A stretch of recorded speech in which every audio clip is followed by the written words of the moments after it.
Behind every ghost story is a truth untold. Paranormal M uncovers it for you.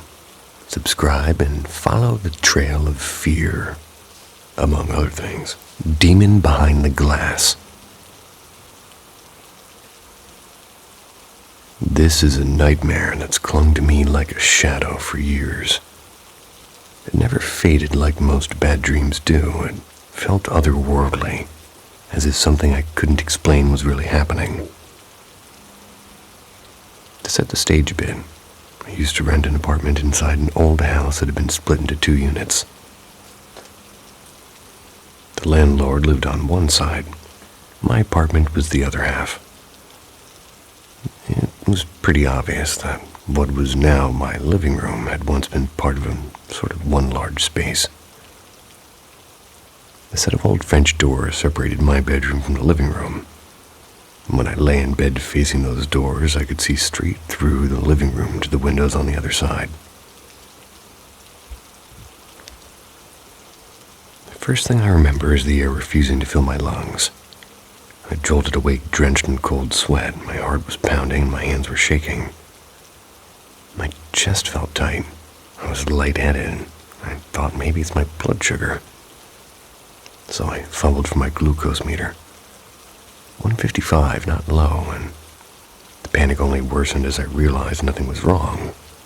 Yet everything felt wrong. I dragged myself to the bathroom, splashed my face with some water, and grabbed a washcloth. Hung it on the towel rack before heading back. Halfway down that short hall, I froze. My body just stopped responding. My legs felt as heavy as stone, and I tried to push forward. It was like walking underwater with cinder blocks tied to my ankles. My knees buckled, and I started clawing at the floor, inching forward, trying to reach my boyfriend's foot to shake him awake. Then, woke up in bed. I was disoriented and blinking. Was that a dream? My heart was still hammering, and I drifted back to sleep. But it didn't stop there. A little while later, I woke again. I turned on my side and started toward the living room windows. The blinds were tilted just enough that the lower part of the window was visible. A silhouette was standing there, just standing. I whipped my head toward my boyfriend, desperate to wake him. Then I woke up again. This time when I turned back, the silhouette had a face. The best way I can describe it is somewhere between Darth Maul and that demon thing from Insidious. I wanted to scream and to move, but before I could, everything blinked out again. It happened again and again. The figure appeared at the window, then behind the French doors, then inside the room. Each time I woke up, it felt closer. First outside the doors, then inside, then at the side of the bed, then at the foot of it. And eventually it was standing so close I swear I could feel its cold stare prickling the air on my skin. I must have woken up 10, maybe 15 times. My body felt real like each time, and the fear felt real. The weight in the air like dread, thick enough to breathe in. Sometimes it scratched at my legs, sharp and quick, enough to make me jolt but not draw blood. I slapped my face, I pulled my hair, I screamed at it. Anything to break the cycle. Nothing seemed to work. I kept waking into the same nightmare. Finally, after what felt like an eternity, I opened my eyes to an empty room. The air felt normal again. My hands were shaking, but the thing was gone. Tears came before I even realized it. Relief and exhaustion and fear. I turned to my boyfriend wanting comfort. I shook him gently, was whispering his name. He slowly turned over to face me. It wasn't him, it was it. I didn't even get the scream out before I woke up again. The dread was gone this time. I slapped myself hard and it stung. I was finally awake. Clock glowed 4:07 a.m. I didn't move until daylight struck. In the morning, I checked the evidence. My glucose monitor had a reading time-stamped around the time I first got up. The washcloth was still damp on the towel rack, so that part hadn't been a dream. But if I'd collapsed on the floor, how did I end up back in bed? I know it sounds insane, but I can't shake the feeling that my body went back to bed while my consciousness stayed behind me. Almost like my soul was walking around while I slept. And this wasn't my first brush with the paranormal either. My family's old house, the one I grew up in. It's old and full of stories. My great-grandmother lived and died there. She was blind and nearly deaf before she passed. She often talked about people moving through the walls and scratching and whispering. Everyone chalked it up to hallucinations, but over the years, other things happened too. My grandma still feels somebody sit on the end of her bed at night. My dad once woke to see an old woman knitting in a rocking chair who matches my mom's description of her grandmother. My mom sometimes astral projects in her sleep, wandering through houses that we haven't even visited yet, only to later recognize them in real life. As for me, I felt taps on my shoulder in empty kitchens, seen shadow figures dash across the room. I've woken up with scratches I couldn't explain. Streetlights flicker when I pass under them. Maybe there's a logical explanation for that night. Maybe it was sleep paralysis or a panic attack or some strange hypnagogic loop.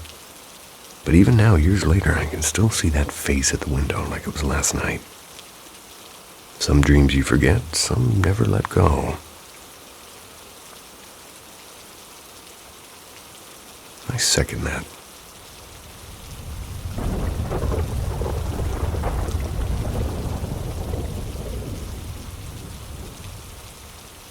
Through the half-open curtain. It was 2:37 a.m., and that's when I suddenly sat upright, my lungs burning like I had surfaced from deep water. And for a second, I was stunned and disoriented. This kind of thing was supposed to happen in horror films, not in my quiet apartment. My shirt had clung to my skin, drenched in cold sweat. My pulse thudded in my ears and my fingers trembled like autumn leaves. First thought was my blood sugar. Low levels often felt like this, didn't even consider waking my partner. No panic, just orange juice and I'd be fine.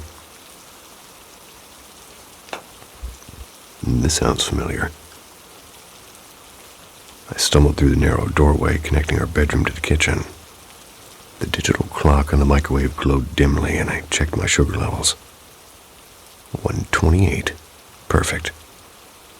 Washed my hands, I checked again. Still 128. That's when the unease settled deeper. I splashed cool water on my face, hoping it would wash away the invisible weight pressing on my chest. Helped a little, but not enough. Also familiar. The entrance to the bathroom was tucked into a tiny hallway. Halfway through, my knees gave out. It was like walking into invisible cement. I tried to lift one foot, then the other, but they were stuck there. Panic burned its way up my throat. My body collapsed onto the cold wooden floor. This was when I decided, maybe I should wake him. I tried to call out, and nothing but a rasp of air. I tried to crawl, but my limbs felt heavy and dragged down by unseen hands. My vision blurred at the edges. The last thing I remember was reaching out toward the end of the bed, my hands inches from my partner's foot before the world folded into black. When I opened my eyes, I'm back in bed and disoriented. What the hell just happened? I whispered to myself. My boyfriend was snoring softly beside me. No ambulance, no chaos, no explanation. I tried convincing myself it had just been a dream. And after a long stretch of staring at the ceiling, I shifted onto my side, the one facing the curtain. curtain over the sliding door wasn't fully shut. A thin sliver of night bled into the room. I stared at that gap, debating whether to fix it, and I decided to leave it. But then movement, just beyond a curtain at the edge of the patio. A figure stood too still and too close. I turned to shake my partner, and just as my hand brushed his arm, I woke up again. My heart plummeted, and I forced myself to look at the curtain. This time, the figure was closer, right at the glass. I turned away, and I woke up again. Each time, the distance between us shrank, until finally I was there, inches away, with its face pressed against the glass. Its mouth stretched impossibly wide. It's as though it had been drawn with the wrong proportions, and its eyes were pits reflecting nothing. I screamed, woke up again, and it was in the living room. Woke again at the side of the bed, woke again reaching for me. At least it didn't look like Darth Maul, I guess. I couldn't move, and I couldn't speak, and I couldn't breathe. My lungs screamed for air as its hand grazed the blanket. I jerked awake, facing the window. Empty, nothing there, and my relief was short-lived, though. At the foot of the bed, it grinned, and it didn't vanish this time. I felt it grab my ankle, and the touch burned like frost. I woke up again and again and again. This girl needs some Ambien.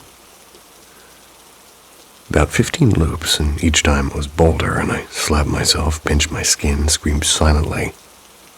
Nothing pulled me fully out, and I could feel everything, every touch, every whisper of breath on my skin. Then finally, after what felt like years crammed into minutes, I woke for real, I thought. My partner slept peacefully.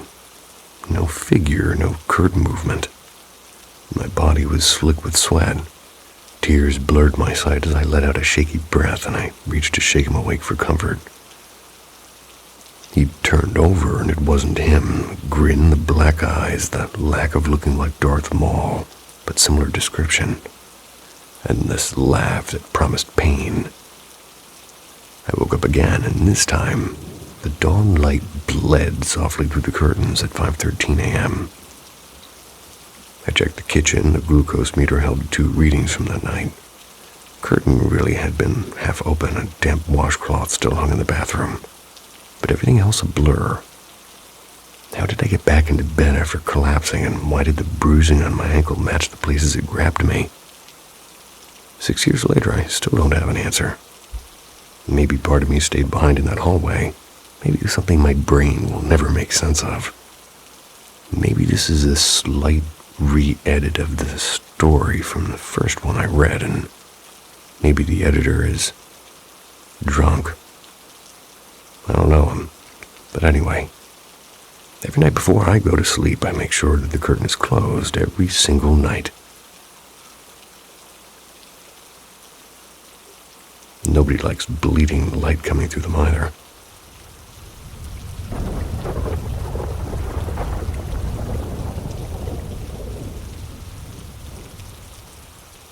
South Carolina Mountain Road. I've been a fan of this sub for a while, so I guess it's about time I shared something of my own. This happened just last summer, right at the start of the season. My mom and I were on our way to spend a weekend at my Nana's place. And for some quick background, Nana lives on a small farm tucked away deep in the country, right at the base of a mountain in rural South Carolina. It's the kind of place where the road narrows into 2 cracked lanes.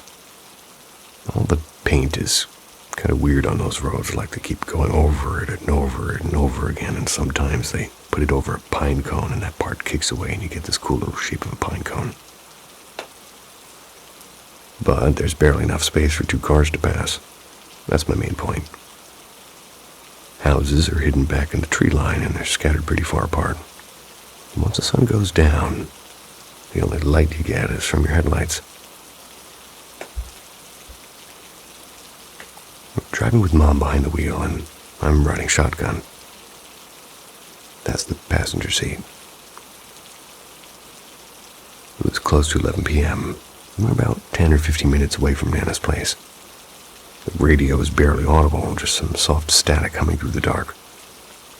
We rolled onto this long, straight stretch of road between two dense walls of forest when something sudden and something fast cut across the headlights.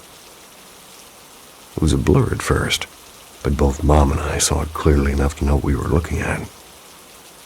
The thing was big. It was taller than a person, almost Shaquille O'Neal size, or at least as big. Couldn't make out its head, but what stuck with both of us was the way its body looked. It was segmented. Mom said later, like you could see each bone or rib pressing out beneath the skin. Didn't really seem to have any fur. It was just dark, and there was bare surfaces that caught the light weirdly.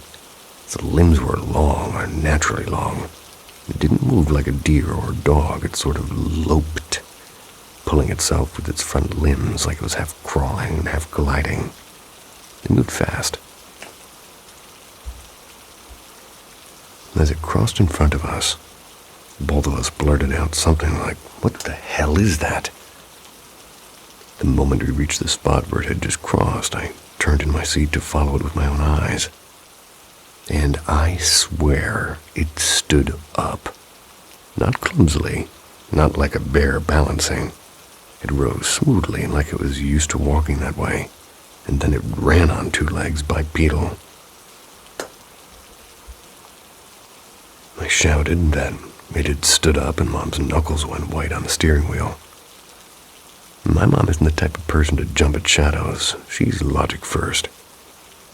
But the way she went quiet told me this wasn't just my imagination. She made me promise not to say anything to Nana, said she didn't want to spook her, and made it feel all the more real. And here's the kicker. Around that same time, people in the area had been talking. Livestock attacks, horses injured, and fences torn through like they were paper. Nobody knew what it did exactly, but whatever it was strong. Still don't know what we saw that night on the mountain road, but I know for sure that we both saw it. Interesting comparisons.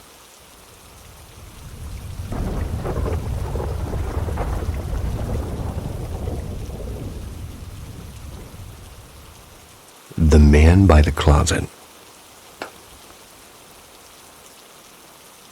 Last winter, in the middle of December, my mom was admitted to the hospital. I moved in with my sister for a while. She let me stay in the guest room downstairs, right next to the laundry area. The first couple of nights went by without much trouble. I tried to stay positive even though my mind was constantly on my mom. But on the fourth night, something seemed to shift. I had trouble falling asleep, not just because of my worries, but because of the strange noise. You see, there's an old storage cabinet in that corner of that room, and that night I could hear something inside it. It wasn't just a creak or a small thump, it was a steady dragging. It was like somebody was pushing around something heavy on the floor. And the cabinet isn't big at all, and that made the sound even more unsettling. I tried to reason with myself. Maybe it was just the house settling, or pipes, or the laundry room, or a machine or something making weird noises. But deep down, I couldn't shake the feeling that just wasn't my imagination. And I've always believed in the paranormal, and I've kind of had experiences that I can't explain. But at that moment, I didn't want to face anything else, really. My heart was already carrying too much. Every few minutes, the dragging sound would stop. And then something new started, a faint scraping outside the tiny basement window. It wasn't like an animal. It sounded metallic, like something sharp was being drawn slowly across the glass. And at some point, I drifted off, but I woke up in the middle of the night to a room that felt too dark. The soft nightlight that should have filled the room with a warm glow seemed almost swallowed by the shadows. And that is when I saw him. A man stood near the cabinet, incredibly tall. So tall his head nearly brushed the ceiling. His clothes looked torn, like they'd been dragged through the dirt, and he had long, unkempt hair and a beard to match. His arms were crossed. His presence was so heavy it felt like the air was thickening around him. Then his head turned, slowly, and his eyes met my eyes. Those few seconds of eye contact seemed to stretch endlessly, and I couldn't move and I couldn't breathe. And then, just as sudden as he'd appeared, he was gone. The room seemed to brighten, and the nightlight worked again. I grabbed my phone. It was 4:12 a.m. I didn't dare close my eyes again. The next day, I told my sister what happened. She turned pale and whispered, "Don't tell my husband or the kids. They'll never come down here again." I didn't argue. Since then, I've been kind of down in that room plenty of times. Haven't seen the man again, but I can't shake the feeling that something about that basement isn't exactly empty. It's like the air remembers, and sometimes late at night, I swear, I can still hear that faint scraping at the window.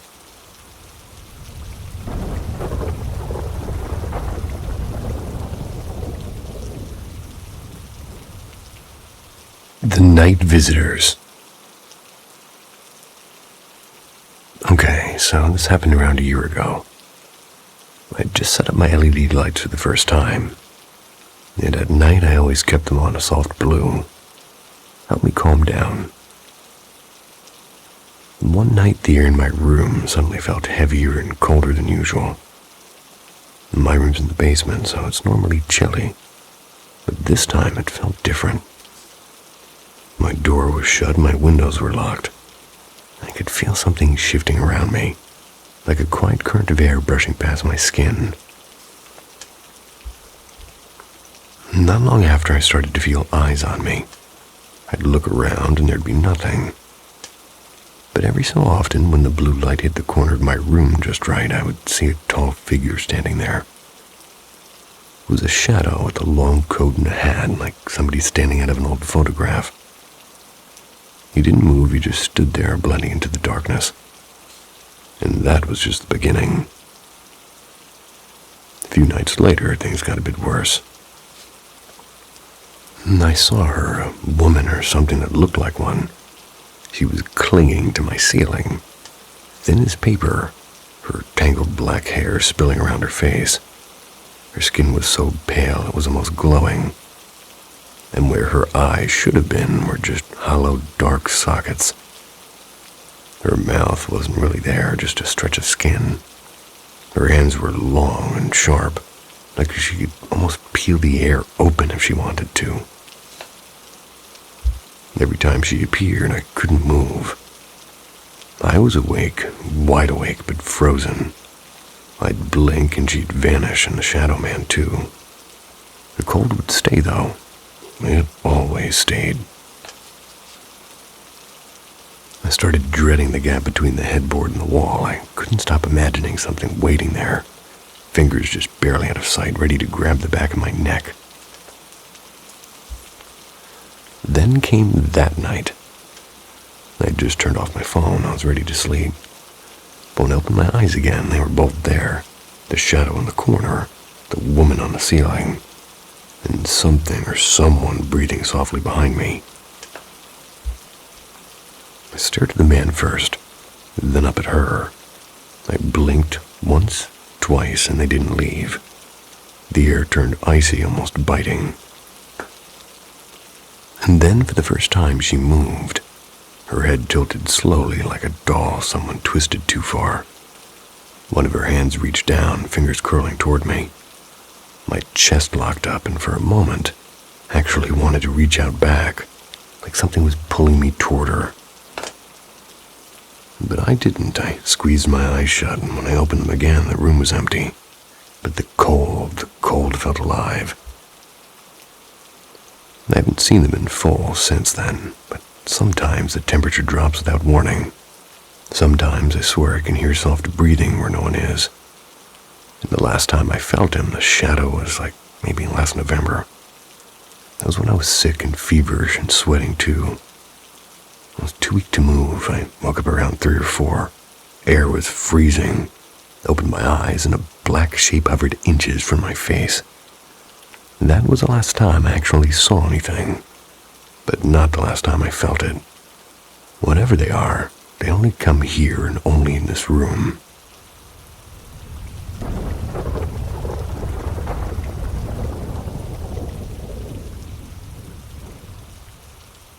Shadows that stayed behind. My parents and I, we live in a creaky old house on a quiet cul-de-sac for almost 8 years now. And during that time, they argued nearly every single day. These weren't small disagreements. They were terrifying, full-blown fights. Shouting, slamming doors, and throwing things. It was like something in that house pulled the worst out of them. We started noticing other strange things too. My dad would wake up and find the TV unplugged or the toaster sitting in the middle of the kitchen floor. And those were times when he was sure everything had been put away the night before. And we had a small cellar instead of a basement.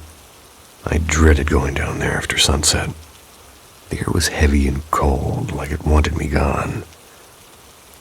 Or to preserve potatoes and such.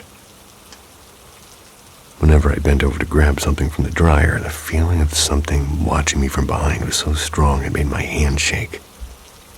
I never once turned around. One afternoon, my uncle was visiting for lunch. We were halfway through our food when a long dragging noise came from below. It sounded like a big trash bag, like it was scraping slowly across the cellar floor. Not a bump, not a drop, a slow, deliberate drag. All of us froze, and then for reasons I can't explain, we just pretended it didn't happen. We kept eating like cowards. When my parents finally went to counseling and started fixing their marriage, things changed for them. But that's exactly when I began to fall apart. Depression crept in slowly, and then came the nightmares. Every night I dreamed of something black and formless, would be whispering awful things to me, would tell me I didn't belong and that I should end everything, and I always woke up gasping and fumbling for the light switch. The dread started spilling into the daytime. I stopped sleeping altogether some nights. I just couldn't face what waited in my dreams. One night stands out. I'm sitting alone on the couch, headphones on. I'm watching some cheesy sitcom reruns. And out of nowhere, my entire body went cold, not like a chill, but like my blood froze. I ripped my headphones off. I paused the show. I just sat there. I didn't hear anything. I didn't see anything. But I've never felt fear that big. It was like something was next to me without being seen, and then just like that, it was gone. A few months before we moved out, something happened that still knots my stomach. So I woke up around 2:45 a.m. My little dog, a sweet 15-pound fluff ball who was scared of his own reflection, they were asleep at my feet. I saw a shadow slide under my door like somebody walking past, and I heard footsteps. My dog shot up and launched himself onto my chest. He was snarling with a deep, vicious growl I didn't even know he was capable of. His fur was standing straight up. He didn't bark, just stared at the door like he was ready to fight something. Well, I tried to convince myself it was just one of my parents getting up for water. Maybe he had some kind of a bone to pick with them. The next morning, I asked them who'd been up all that last night, and they both said they hadn't moved, and that's when the fear settled in deep into me. The night before moving day, I had the worst dream of all. Something invisible was grabbing me, slamming furniture and screaming, "You can't leave!" I woke up sobbing. I was unable to breathe properly. My chest felt like it was being crushed, and I don't even have asthma. But the first night in our new house was silence. No dread, no whispers, no shadows. It's been over a year now, and it's like I can finally breathe again. My family is very religious. We've always believed that speaking too much about these things gives them power. We've never owned anything occult and no strange antiques, nothing like that. But I can tell you this. We didn't bring it with us, it stayed there. I still feel that heavy pressure in my lungs every time we drive past that old street. And just so you know, if your folks were fighting a whole lot at a certain place, and then, even though things get better, that might have still bothered you a bit deeply, but if it's all happening at the time, your body goes into a defensive mode, and then when it's finally over, then you might start processing all of that stuff and have a bad connection with that place and have a lot of really bad anxiety and symptoms. It's like your body can now afford to react to it, because if you reacted to it while it was happening, it would have made things worse. Just a psychological point.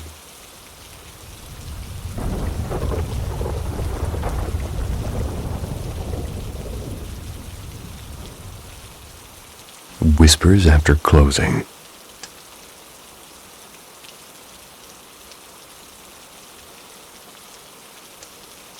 Hi. I've been working as a night security guard at a well-known nightclub here in Baja for a little over a year now. And during that time, my coworkers and I have experienced some truly unsettling things. I wanted to share a few of these stories with you. But before I do that, a little bit of background first. Although the current building isn't that old, the nightclub itself has been in business for over 4 decades now. The original location was just across the street. The owners decided to move here about 10 years ago. The new place has 3 main sections, a pretty lively cantina on the ground floor, a nightclub upstairs, and another adjacent area that used to host a second dance floor with different music.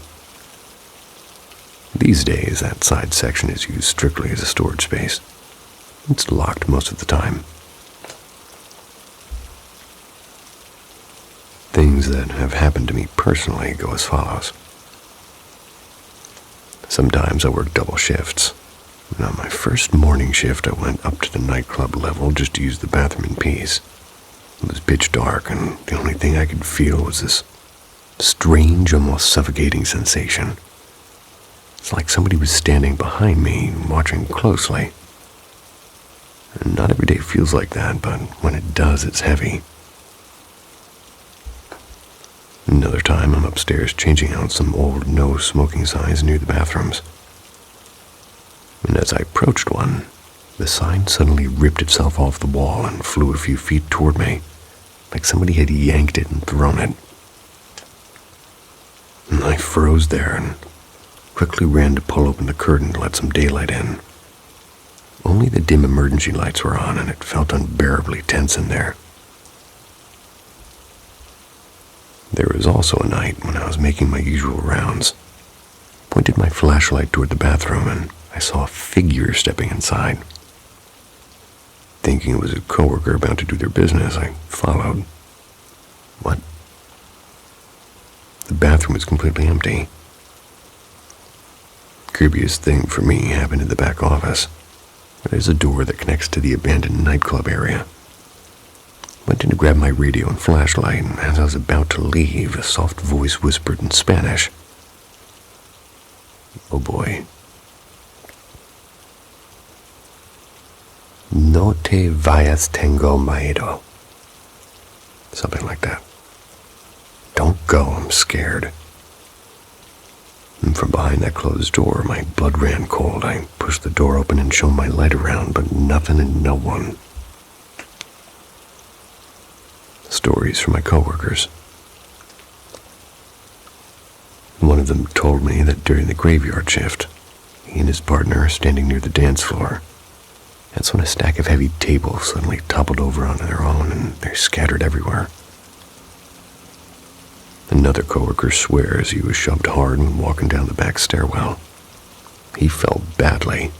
He sprained his ankle too, and the incident was caught on camera. He never came back to work after that night, actually. Many staff members have said they've heard a woman's voice softly say, "Hey," near the office hallway. It's like somebody trying to get their attention. Some have heard stall doors in the restroom opening and closing by themselves, one by one, or have felt someone push the door from the outside, almost like trying to trap them inside. There's also been reports of random smoke appearing out of nowhere, and distant children laughing and whispering. And one night after closing, someone monitoring the security cameras, they saw a woman standing behind the bar counter as if she were searching for something. The image was crystal clear, but no one was actually there. Even the cantina isn't free from activity. Bar stools sometimes tip over on their own. Floating orbs have shown up on footage, and strange faces have been spotted on camera for just a second before vanishing. And as if that's not enough, friends who now work in the old building across the street, which was bought by another club, they say that they sometimes feel cold hand brushing against them in the restroom. Some even claim to have seen a pair of legs walking with no body attached. What do you think is going on?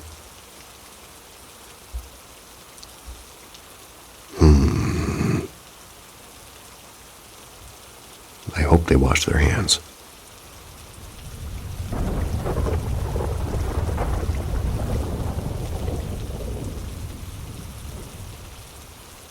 The case of the vanishing things. All my life, strange little disappearances have followed me. It got to the point where I just expected something to go missing. Whenever I had anything important, I'd carefully choose a spot, I'd double-check it, then even draw a little map of where I'd left it, like some kind of personal treasure hunt. And still, the next day, poof, gone. The first thing I really remember losing was a small denim purse with sparkly patches on it.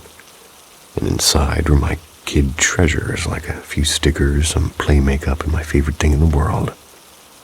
A holographic Pokemon card of Suicune. I guess I am old because that is no Pokemon I've heard of. A holographic Pokemon card of Suicune? My brother had a crush on this girl who really wanted that card. And for years I swore he stole it for her, but the whole purse seemed to vanish. Not just the card. When I finally asked him about it again as adults, he swore that he didn't take it. He even reminded me that he eventually admitted to breaking my Bratz boy doll, the one he and my cousins destroyed when they heard ghost noises coming from my room. Those things are kind of creepy. My room back then, it was the creepiest place in the house. It was an old place, over a century old, and at least 2 people had died there. And there was this weird hole in the wall that led straight to the attic. And the attic could be entered through the garage, and we shoved a little dresser into the wall hole to block it. Never did stop feeling off, though. And another thing that disappeared is my favorite Barbie doll, actually 2 of them. One was a My Scene doll with long braids, and the other was a Kid doll from Atlantis. I liked swapping their heads so Kidda could have a body that actually bent in the knees and elbows, like in the movie. I was 14 and embarrassed about still playing with dolls, so I hid them deep underneath my mom's bed. When I finally reached for them again, there was nothing, and it was gone. Tore the space apart for years after, hoping one day they'd just turn up. Then there was the time I hid a small bag of weed under the bathroom sink. I even wrote down exactly where I stashed it. The next morning, it had disappeared without a trace. Did someone find your map? My older brother didn't live at home anymore, and my younger brother would have loved to get me in trouble if he found it. And if my mom had found it, well, I'd probably still be grounded, but none of them did. Our house was old, full of holes, and absolutely infested with mice. We once found a 4-foot rat snake skin in the living room, and a baby snake chilling in the spoon drawer like it owned the place. I used to joke the mice were stealing my stuff to decorate their tiny mouse mansions. But the thing is I moved, and my current house was built in 2014. No mice, no ghosts, no weird attic holes. Just me and my son. No one ever visits, and yet things still go missing. And a few years back, it was my AirPods, then the earbuds, then the case. And just this past week alone, my portable charger, some makeup, one headphone, and now my Apple Watch. And I keep my house spotless. It's a habit from growing up in chaos. I know exactly what I throw away. I never misplace important things. And just a few nights ago, the charger was right beside me, and I blinked and it was gone. It's starting to feel personal now, like the universe has its own invisible hand, plucking things out of my life for no reason at all, questioning my taste in Pokemon when I was a child. And I'm honestly starting to get angry about it.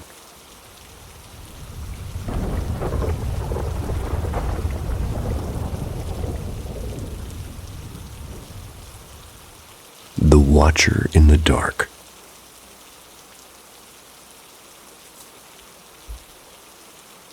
I first saw the Shadow Man when I was 11 years old, and I'm now 30.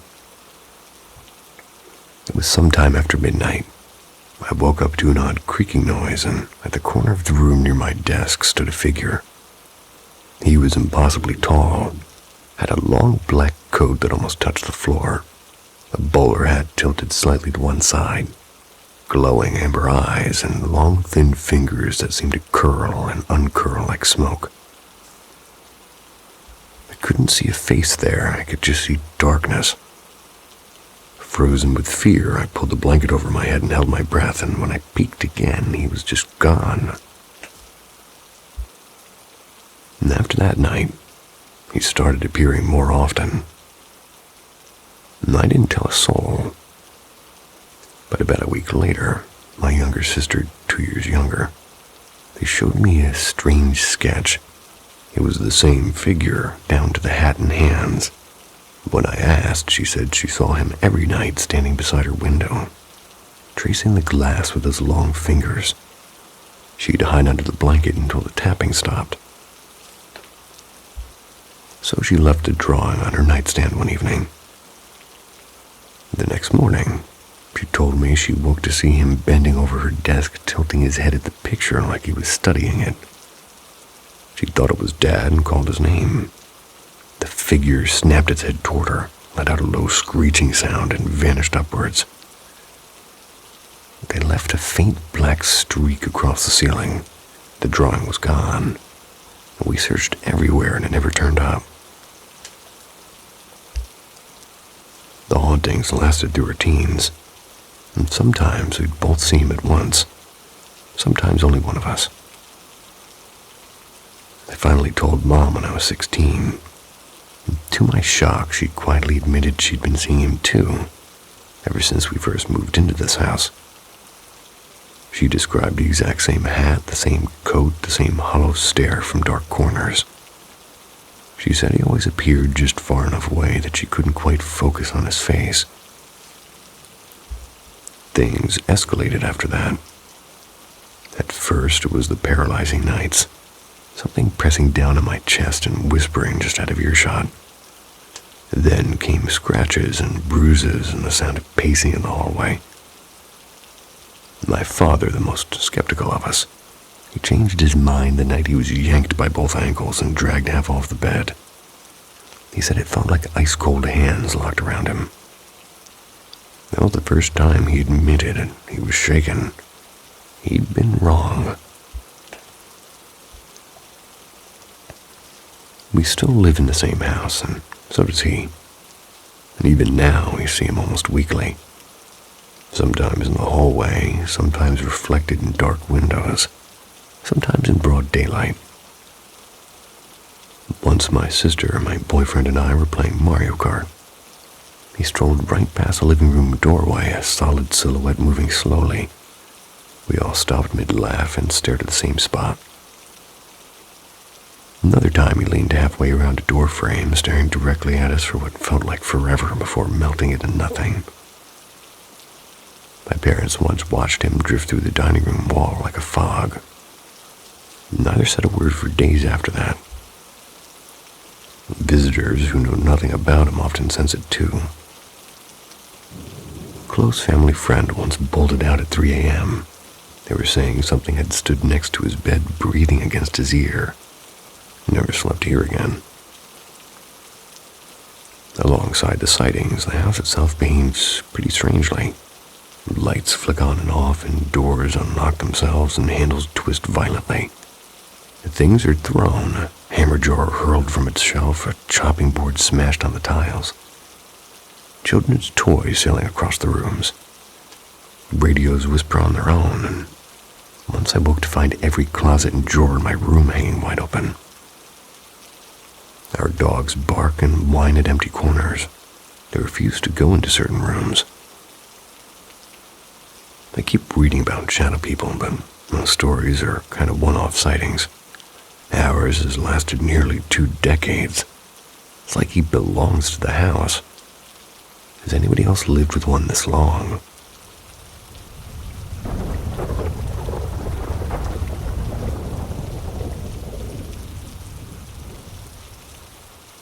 The Blue Balloon. About 2 months ago, I had this dream. I was working, like in a school, standing in the deputy's office with her, and through the glass door I saw a blue balloon drifting lazily across my classroom. And all of a sudden, the balloon didn't just pop. It burst into a spray of glitter with a sharp crack. Then the entire building went silent. Every single light went out at once. When I woke up, I laughed it off. Just another strange dream. I didn't tell anybody, and why would I? A week later, I arrived at work early one morning, and there it was, a single blue balloon tangled gently in the bushes by the main gate. I rolled my eyes, because probably from a birthday party, kids lose balloons all the time. Headed up to the deputy's office, ready to joke with her since I knew she couldn't stand balloons after watching It, the clown movie. So I began, "Hey, guess what I saw?" But she froze mid-step with eyes wide. Don't say it." "I already know. Just told me there's a blue balloon outside," and right as she said the words, there was this crack and the lights in the hallway went off. She looked genuinely unsettled, and she's one of the most skeptical people I know. I just stood there with my heart pounding. Not really because I had dreamed this exact moment, but because the power thing was too weirdly perfect to be a coincidence. There were only the 3 of us in the building at the time, and 5 minutes later I walked down to the classroom where this coworker was prepping activities. As usual, I paused at the doorway to check the floor. The kids often leave little wooden blocks or toy cars in the way, and the floor was completely clear. I remember that so clearly. So I walked to the shelf. I set my water bottle down, turned back toward the door. And there it was, a deflated blue balloon lying right in the doorway. It had not been there seconds ago, I don't think. No way I could have missed it. No one else could have slipped in, and we hadn't used balloons in the classroom in weeks. Well, I decided to shake it off and get on with the day. But things only got stranger. An hour later, the apprentice came to me, pale face as chalk, and she stammered, "You're not gonna believe me, but I was in the bathroom, and I heard someone humming in the far stall.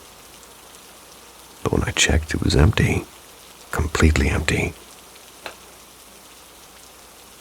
Later, another coworker swore she saw a small table shift by itself, and one of the plastic chairs tip over like somebody had pushed it. Even though no one was near it, we all heard this sound. And over the years, I've had my fair share of odd moments in that school. Fleeting shadows and footsteps when no one's around. Whispers in the hallway. I've always been more of a sensitive person to that kind of thing.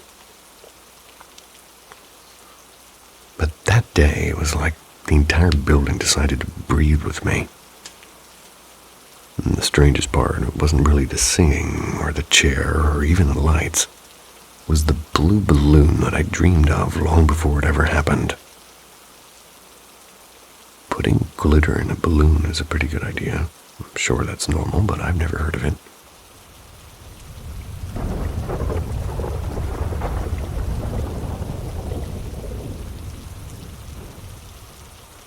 The shadow that knew I was there.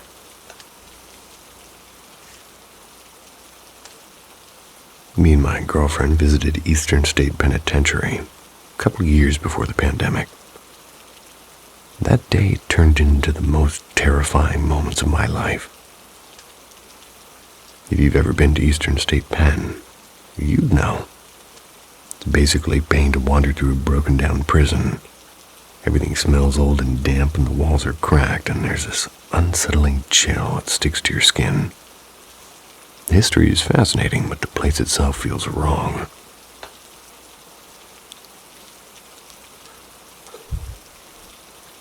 We skipped the audio tour and we decided to explore on our own. Actually kind of fun at first. We poked our heads into old cells and walked down long hallways where the paint was peeling like dry skin. Took photos of everything. It was a hot July afternoon, around 4:30 aside from a few other visitors scattered around. Felt like we had the place to ourselves. Sunlight spilled in through broken windows and didn't make it feel any less eerie. We turned into one of the older cell blocks, the kind with narrow halls and rusted metal doors. Out of nowhere, my stomach tightened and this wave of dizziness hit me. I stopped at the entrance, pressing my hand against the wall to steady myself.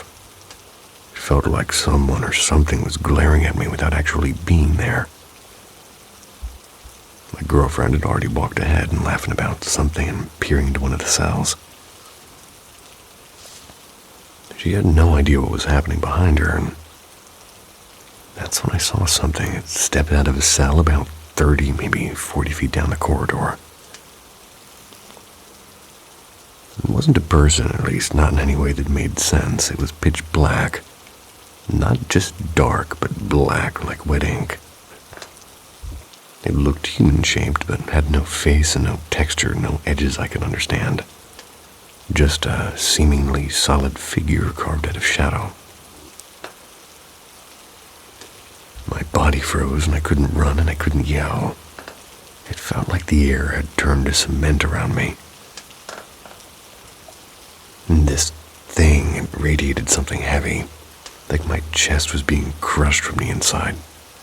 My thoughts started repeating like a broken record. I shouldn't be here. It doesn't want me here. I shouldn't be here. We just stared at each other.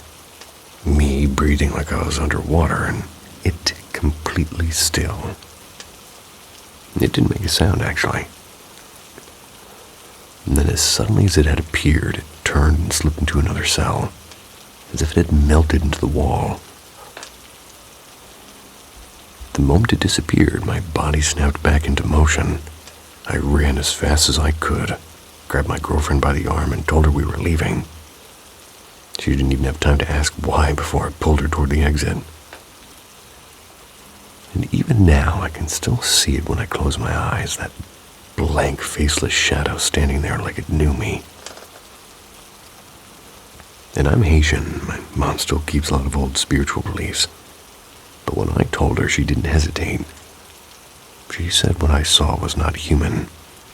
That thing was made of something dark, she told me. I don't usually believe in those kind of stories. I'm an atheist, but that day I can't can't explain it in any other way. I'll never forget it. And if anybody ever asks, I'll tell them Eastern State isn't just a prison museum. Something there is still watching you.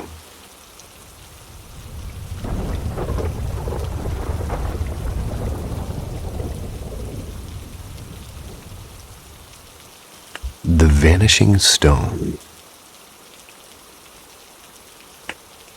About 3 years ago now, I moved with my partner into our first real home. We were starting a family. We were full of excitement and plans for the future. And just down the road, not even 5 minutes away, was an old cemetery. It's the kind of place that feels peaceful rather than eerie. Wide paths and tall oak trees, rows of weathered headstones.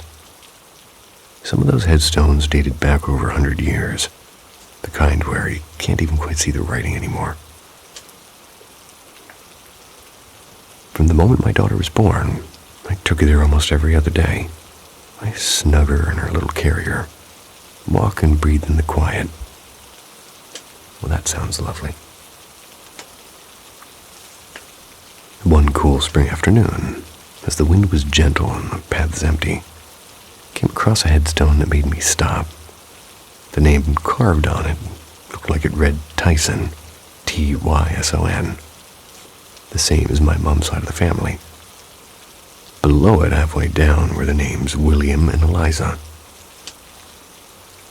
I'd never heard of them before. I snapped a photo of the stone to show my grandma later, curious about who they might be. I remember clearly telling myself I'd delete it once I showed her, and out of respect. I simply forgot. About 6 weeks later, went to the cemetery again, this time with my grandma and great-uncle. We were visiting another family grave, and I casually mentioned, I saw a Tyson headstone here, and William and Eliza were on it. My grandma's eyes lit up, and she said, I've always wondered where they ended up. William and Eliza were your great-great-grandparents. I had no idea that they were that close in our family line. I pulled out my phone to show them the photo, but it was gone. It was completely gone. I scrolled through everything, no photo. I wasn't too spooked at first, just assumed I'd accidentally deleted it, and I walked them to the exact spot where I'd seen the stone. Except it wasn't there. I wandered up and down the path, my stomach turning pretty cold, and I can still picture that stone as clearly as if it were right in front of me. I can picture the shape in the gray-blue marble, the way the letters curled at the ends.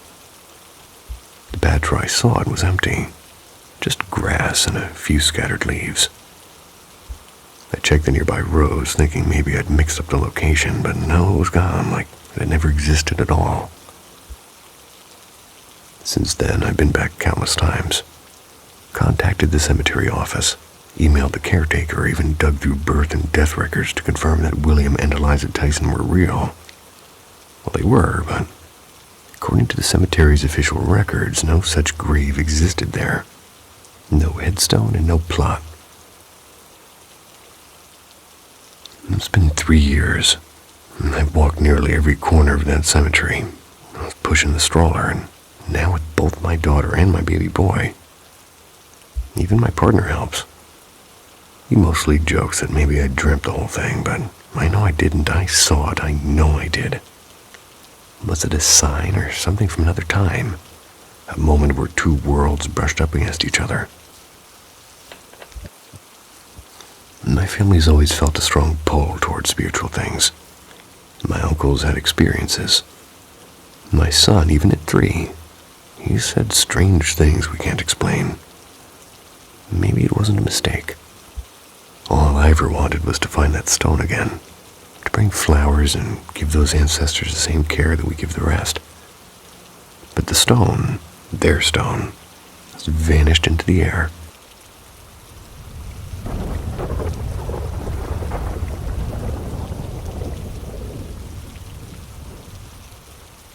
Whispers in Cell 7.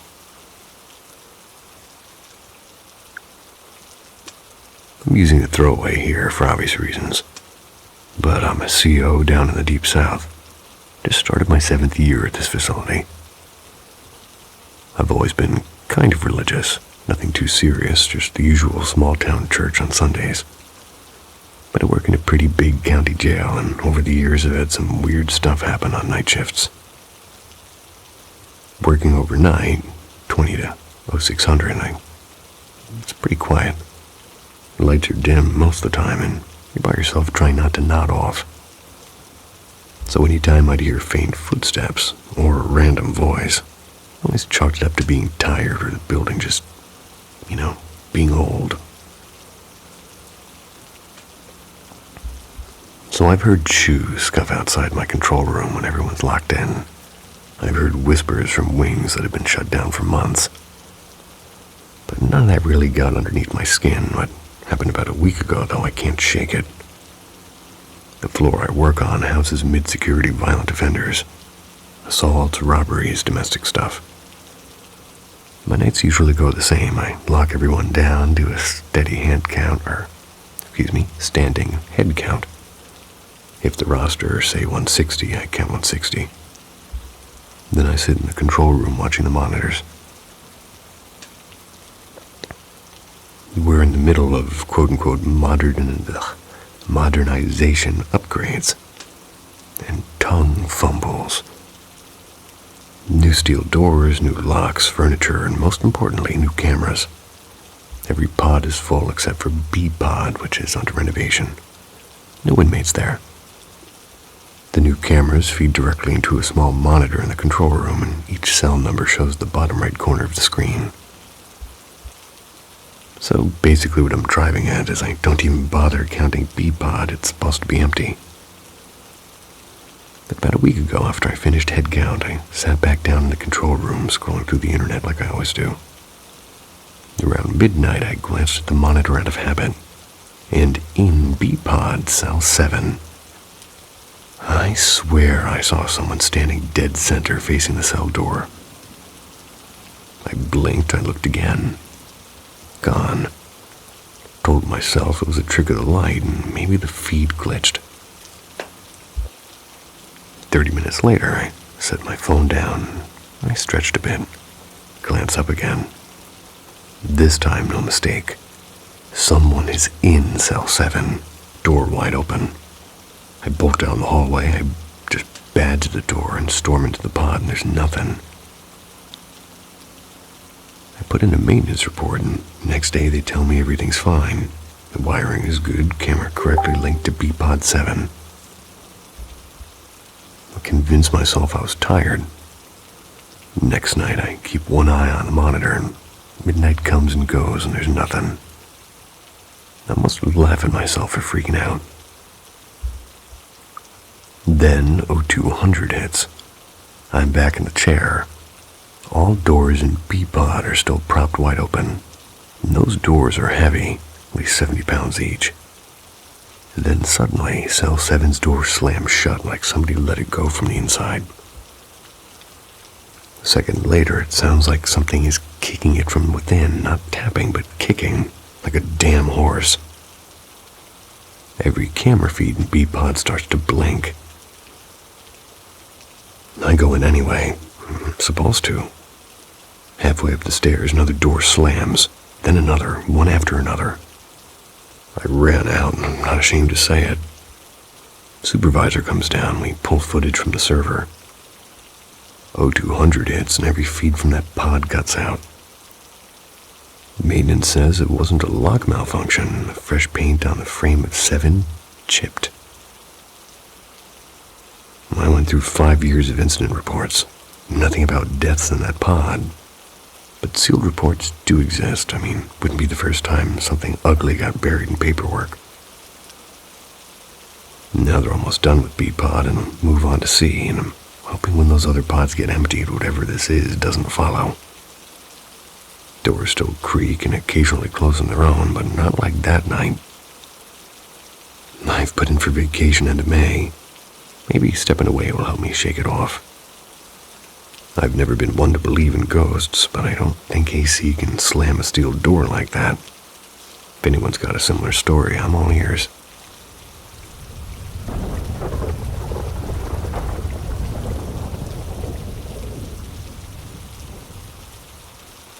The quiet house at Maple Street. Ah, Maple Street. How familiar you are.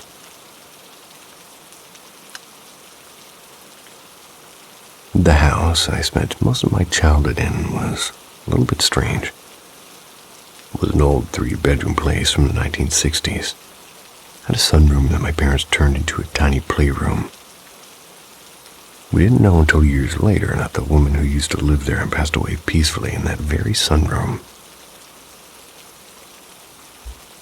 One night I woke up. I looked down the hallway from the lower bunk, through the soft glow from the nightlight in the bathroom. I saw someone tall just standing still at the end of the hall. It wasn't Mom or Dad. I just shut my eyes and I whispered to myself, "Nope, that's not real." I forced myself to sleep. When my parents moved my brother and my bunk bed into the sunroom to make space for my baby sister, my aunt gifted us a life-size Cinderella doll. Sometimes when we woke up, it was lying somewhere completely different from where we had left it. But the scariest time was one summer night. At the time, I had left it leaning against the wall by the bookshelf. And when I woke up around 3 a.m. to use the bathroom, it was standing upright in the middle of the hallway facing my room.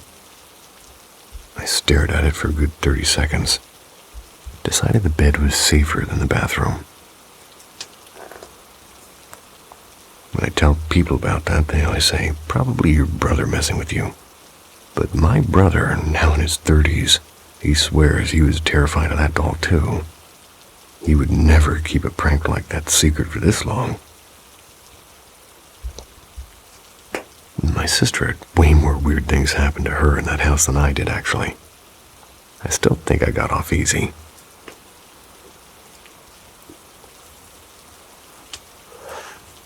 Years later, as an adult, I'm driving home around 1:30, turning onto Maple Street. I saw under the dim yellow streetlight a figure taller than any person should be, maybe 8 feet tall, thin as a pole. It didn't move, and I blinked and it was gone. I've also experienced some intense hypnopompic hallucinations, but once I felt something tugging at my blanket, then grabbing my ankles hard, dragging me toward the floor. When I actually woke up, I'm still in bed and I'm sweating and shaking. Another time, when I was exhausted from taking care of my baby, I woke up to a strangely bright room. There was a faceless gray creature clinging to the upper corner of the ceiling like a lizard. I muttered, "Nope, that's not real," and rolled over. Not too long ago, I woke to find my closet door wide open. I always close it before sleeping because I really don't want to see anything in there. I closed my eyes and I refused to look again.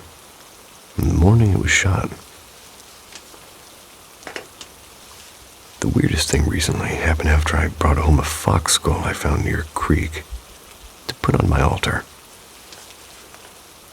In that first week, I heard faint clinking in the kitchen and what sounded like soft footsteps. I finally whispered out loud, telling whatever was there to stop. The house has been quiet ever since. Fox skull on an altar.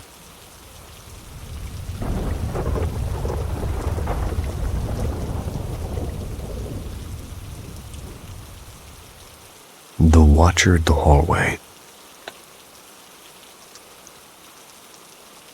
My grandmother, she passed away this March. She lived in an old house where I spent most of my late teenage years and early 20s. When my parents split up, a messy, drawn-out divorce when I was 15, my father and I packed up everything we could carry, and we moved in with her. I'd visited a few times as a little kid, but she'd always been a quiet, guarded woman who preferred solitude. The house stands on what used to be a stone cellar from a railway depot. It burned down in the late 1800s. The stones were salvaged afterward and became part of the foundation, actually. So that being said, the place is over 130 years old and Rumor has it the cellar was once used to shelter railway workers during winter storms.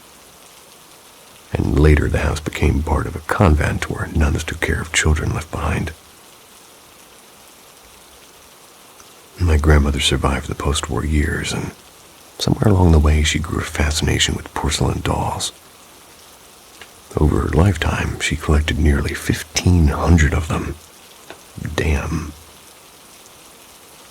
There was one that always unsettled me. A big one the size of a small child. Had glassy green eyes and never seemed to look away. Never did tell anybody how much it bothered me. Strange things would always happen in that house. Still remember one morning in 2017. I was taking a quick shower before school and I thought I saw the shadow of my dad standing between the bathroom and the hallway. I even called out to tell him that I'd be done soon, and there was no answer and the light felt dimmer, like something was blocking it. Irritated, I yanked the shower curtain open, ready to yell at him. But the door was locked from the inside and no one was there, and I stood dripping and shivering and confused. After that, the shadows became a familiar part of my nights. I'd wake up feeling watched with my heart pounding and my eyes searching the dark. I could sense something at the edge of my vision near the doorway, by the window, behind the curtains. The doll stayed downstairs in the sitting room then. I never really saw it move, but passing that room always made my skin crawl. In the final year of her life, I moved back to help care for her. She'd been in that house for nearly 3 decades. My old bedroom had become a storage space. So I stayed in her old room, and the doll, it had been moved right into my former room.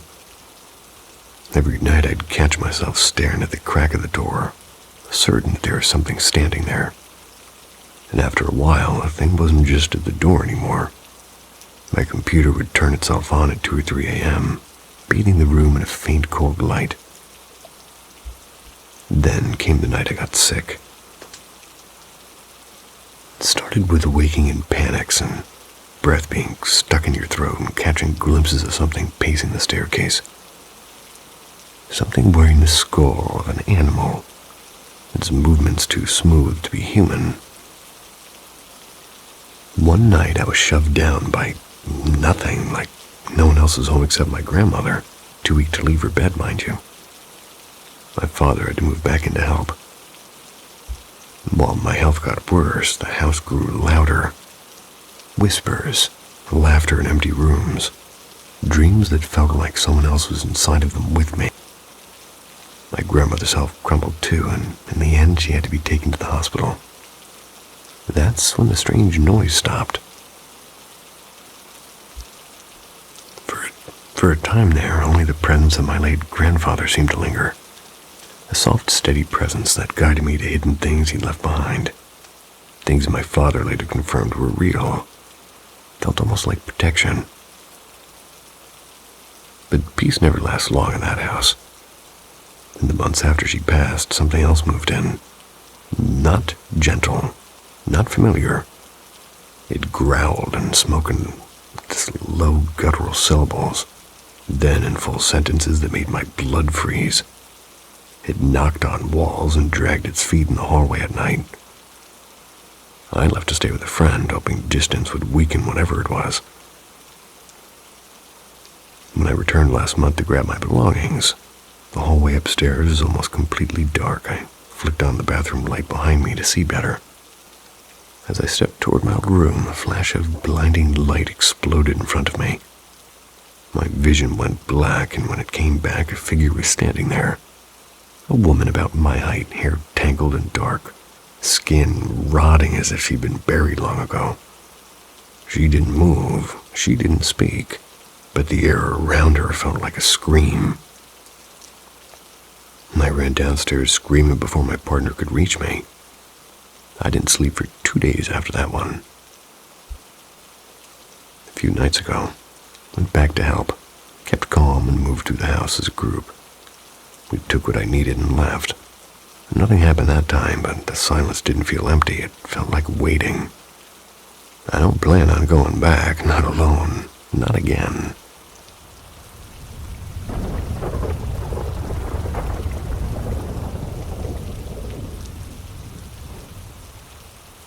The Shattered Silence.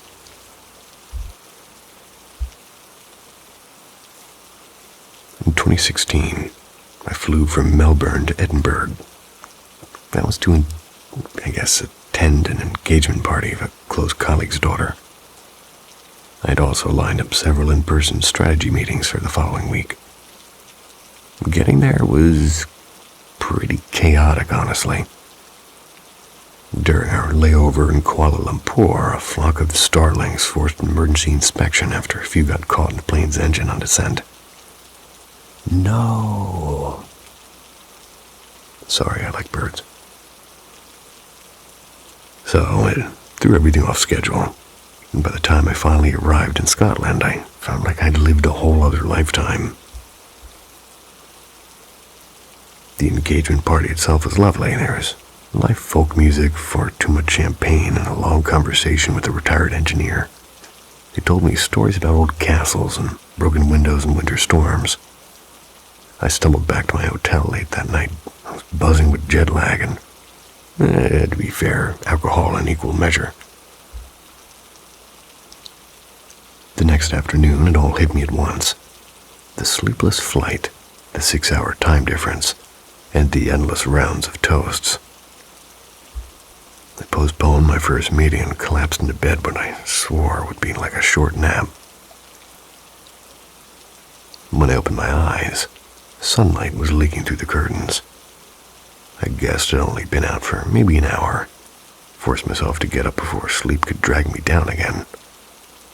But as I tried to move, I realized I couldn't, not even a twitch. My chest felt heavy and I could hear my heartbeat pounding in my ears.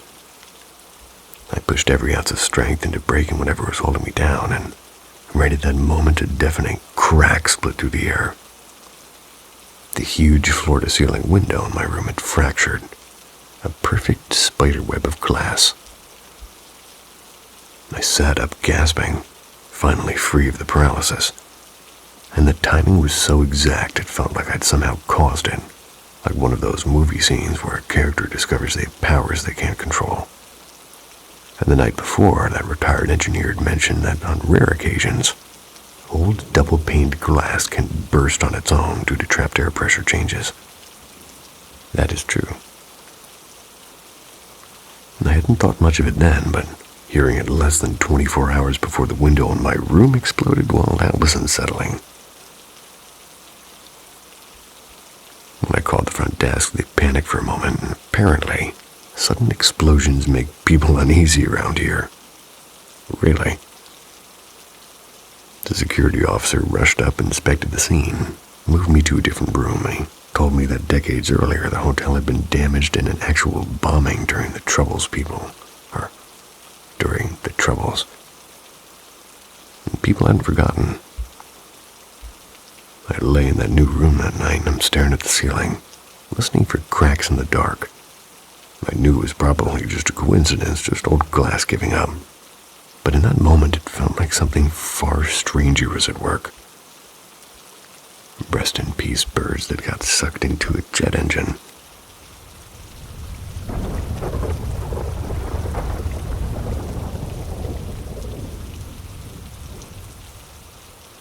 The Man in the Hallway.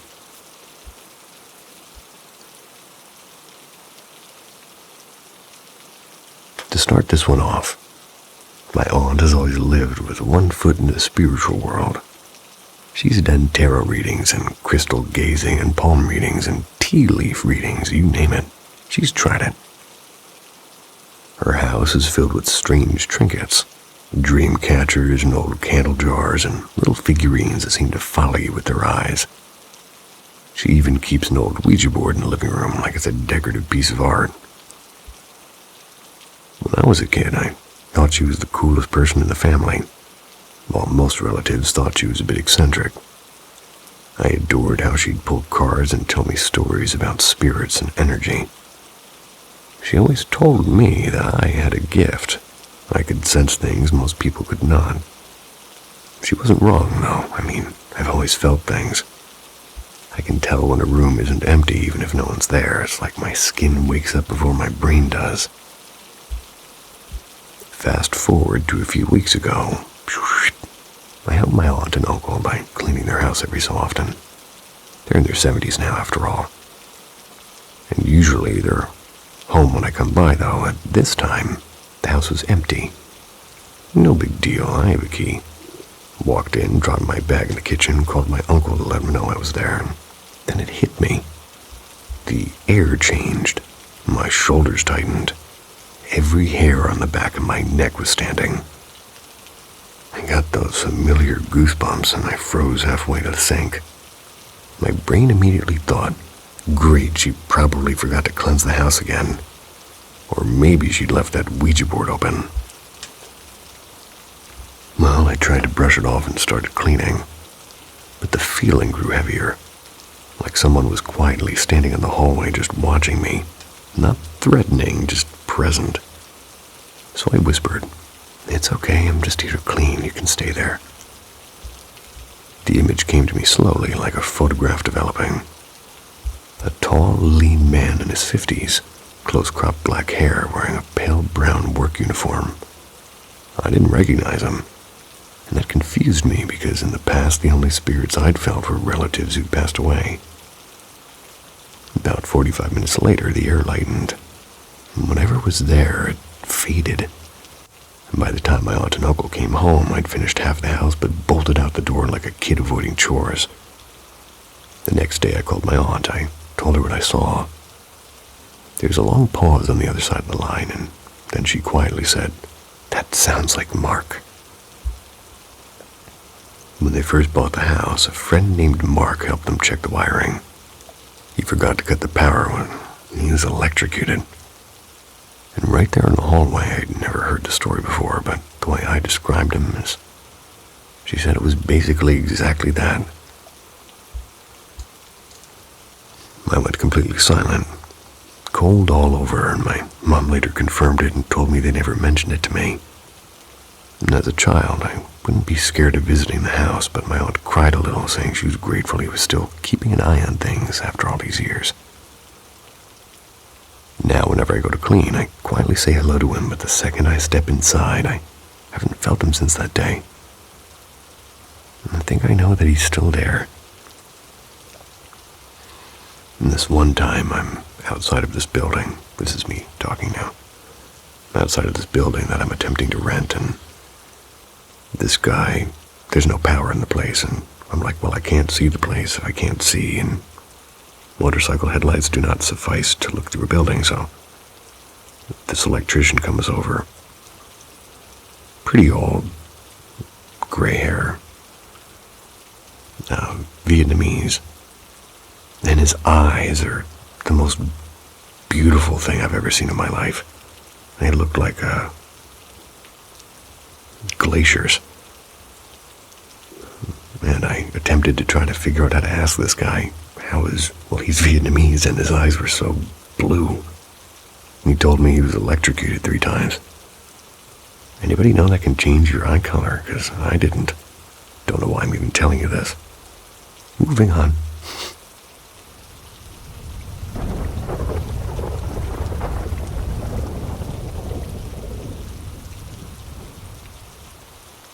Wings in the midnight sky.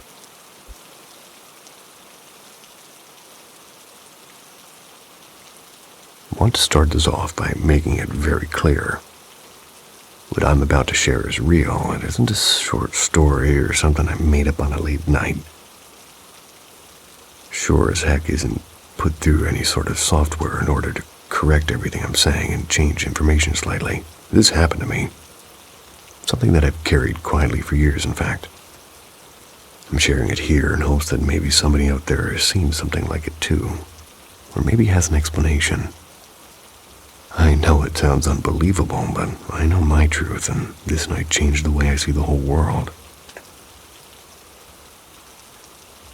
I should also say, throughout my life, I've Had a number of strange spiritual experiences. I wouldn't say I'm religious in a traditional sense, but I do believe in God. I've seen too many unexplainable things to not believe. When this happened, I was 18.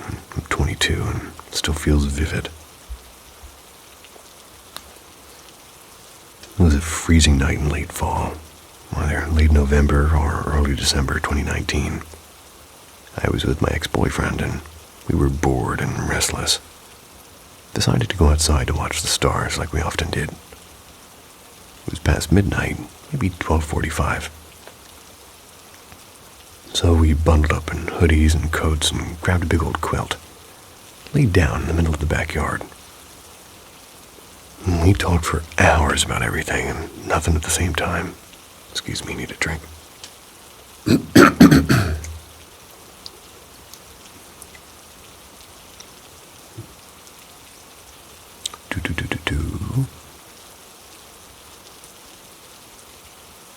Yeah, so for hours, we talked about everything and nothing.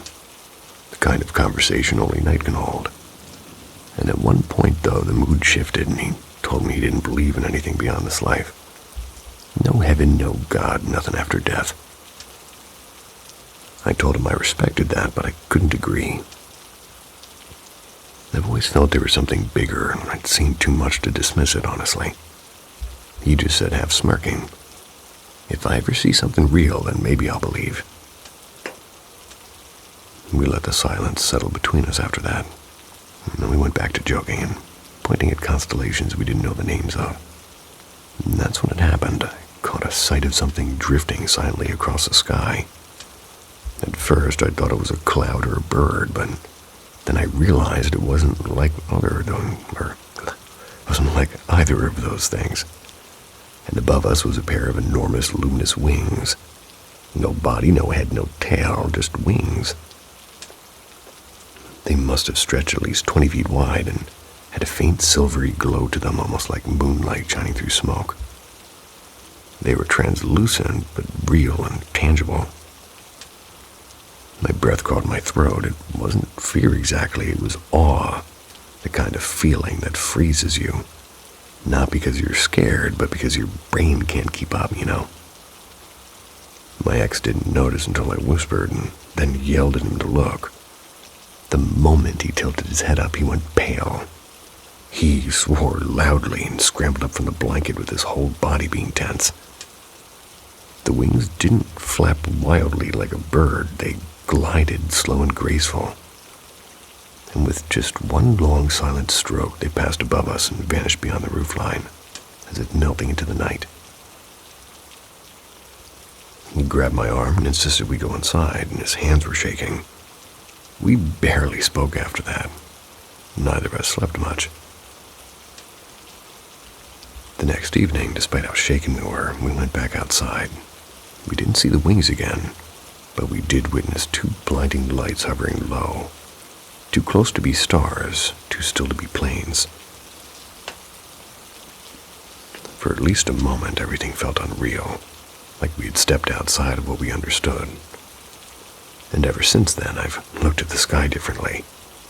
The world isn't as simple as I used to think. And after that winter, strange news started rolling in. COVID and wars and spy balloons and odd global events. I know none of it's necessarily connected, but after that night, I stopped believing in coincidences so easily. And I've searched endlessly to find somebody who might have seen something kind of similar. I mean, I've talked to people who've seen lights and shadows and odd shapes, but the wings are harder to explain. Angel or interdimensional being or something else entirely. I guess I may never have an answer. And that's something I've learned to live with. Believe me or not, this happened, and if somebody out there has seen anything like it, I hope this reaches you.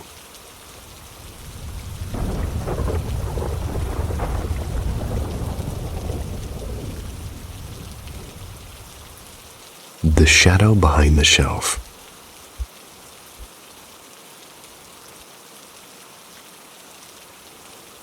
I honestly never thought I'd end up talking about this. To be real, I used to roll my eyes whenever people said they'd seen ghosts. But the more these things keep happening, the harder it is to just brush it off now. I've tried explaining it away. I've tried to sound logical, but I've never experienced anything like this before. So I work overnight shifts as the main storage, in the main storage area of a hospital. My shift usually starts around 9 p.m. and goes until just after sunrise. The storeroom is directly above what used to be an old autopsy lab, apparently sealed off decades ago. I didn't even know that at first, honestly. Weird stuff only began after someone casually mentioned it during a night break. I'm not the type to really scare easily. At least I don't think so. I keep my earbuds in, I crank up the volume and pretend to all those strange creaks and bangs are just the building doing stuff. And for a while it did work, but the lights started to flicker randomly. At first I blamed old wiring. Pretty easy. But the flickering followed me. One time it even happened in the pediatrics wing, which is brand new and spotless. About a month ago, things got worse. One night, the lights in the storeroom pulsed hard, and at the exact same second, my phone screen glitched like an old TV. A week later, around 2 a.m., I'm looking down a list of items I needed to pull when something moved in the corner of my eye. Across the aisle, a dark head with unnaturally bright eyes peeked out from behind a shelf. One hand wrapped around the metal pole like a kid playing hide-and-seek. But when I turned to look fully, it didn't disappear. It slipped back quiet and deliberately, like it didn't want to be seen, but wasn't scared either. I told myself I was just overtired, but my body knew better. Then last night happened. I know the exact time because I ended up calling my mom in a panic.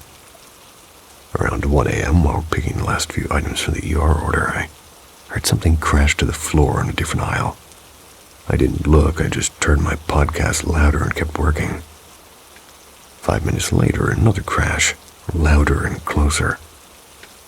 My hands were shaking so bad I had to stop what I was doing. I called my mom and asked her to stay on the line. I didn't want to explain, but she remembered the story I'd told her weeks ago. She told me to pray.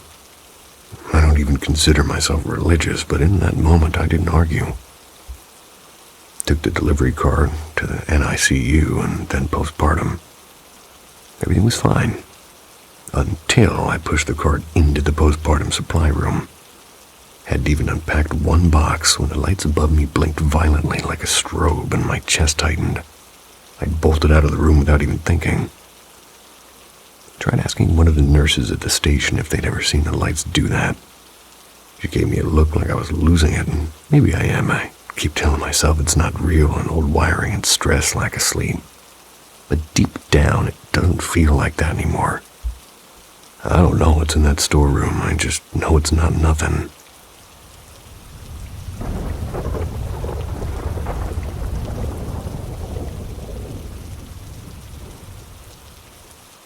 The Quiet Tenant.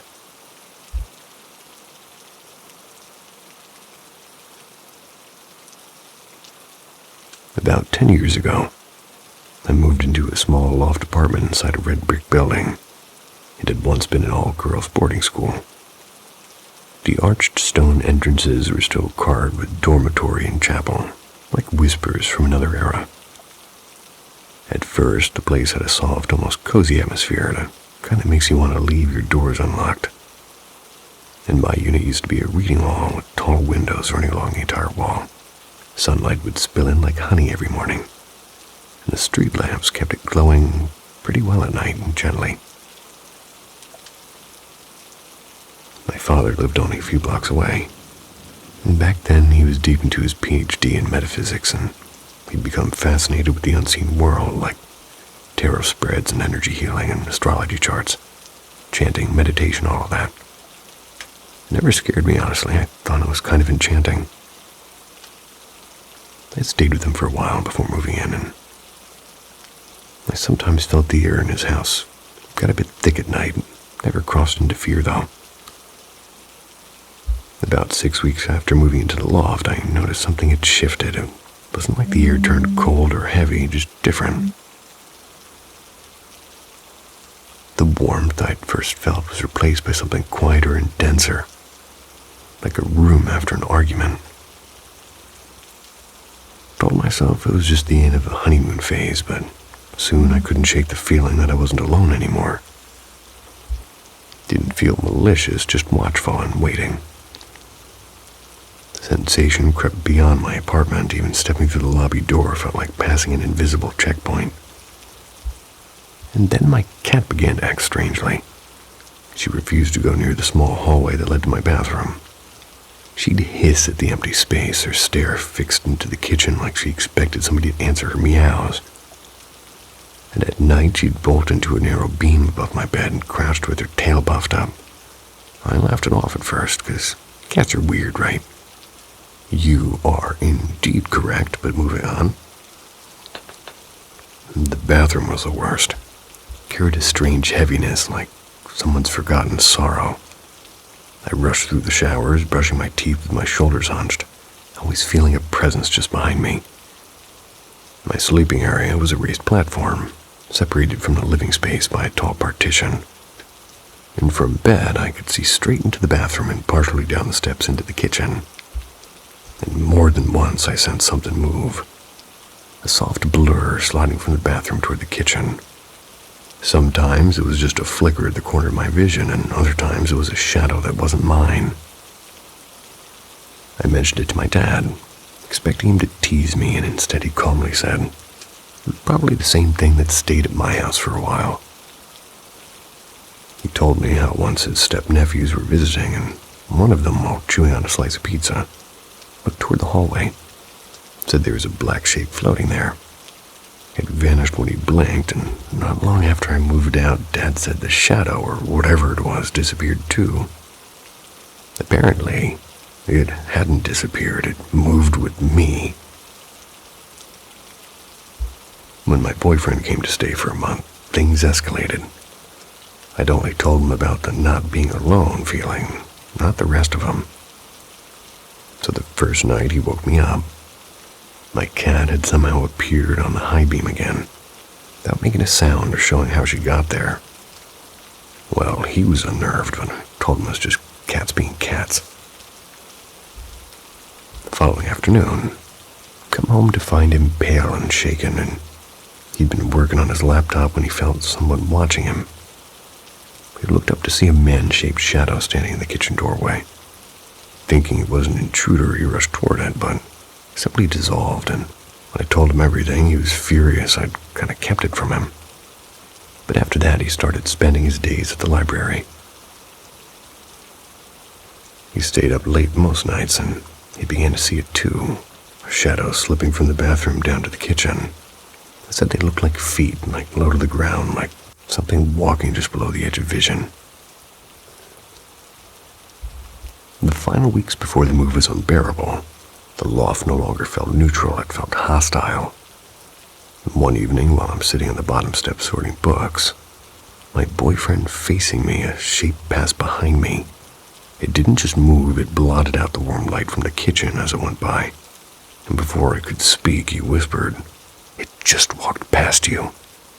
And his voice cracked when he said it. He moved out 2 days earlier than planned, and after that the air inside the loft stayed charged and prickly. But the shadow, whatever it was, didn't follow us. Never felt it again. Still don't know why it was, why it attached itself to me, or why it never left that apartment. But some nights, when the house creaks too softly, I wonder if it finally found someone else.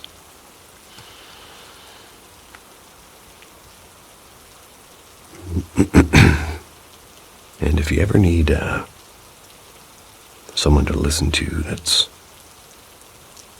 trying to make you feel alright, you know where to find me. Here or elsewhere. Sweet dreams.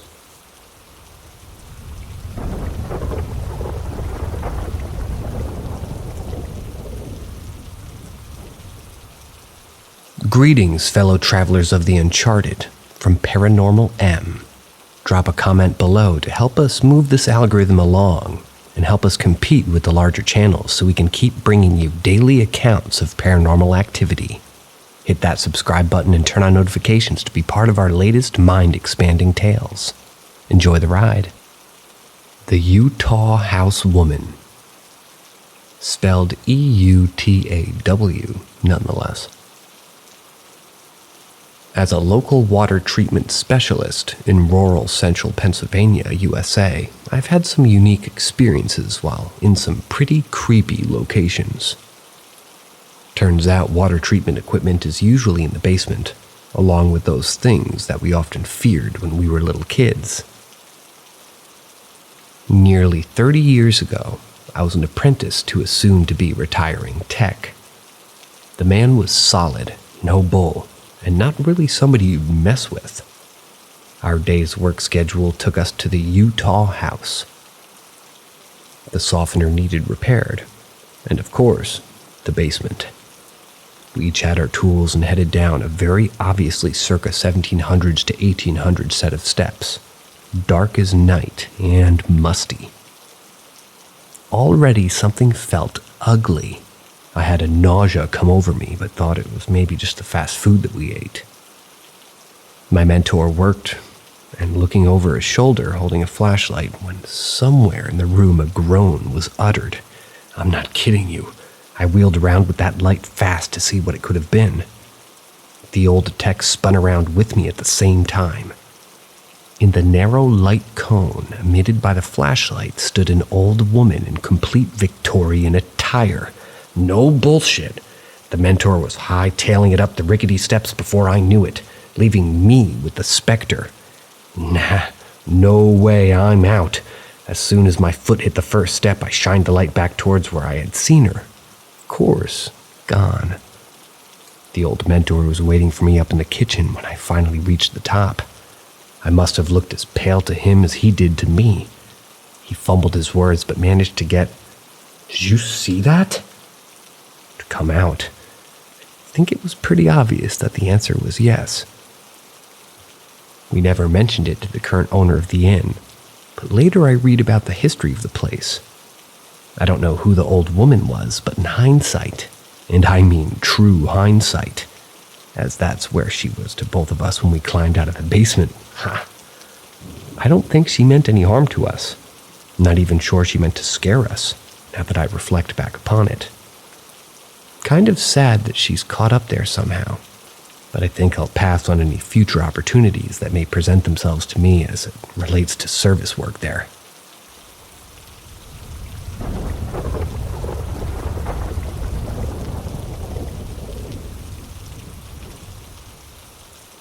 My friend reincarnated for me, I think. So I had a friend named Nova.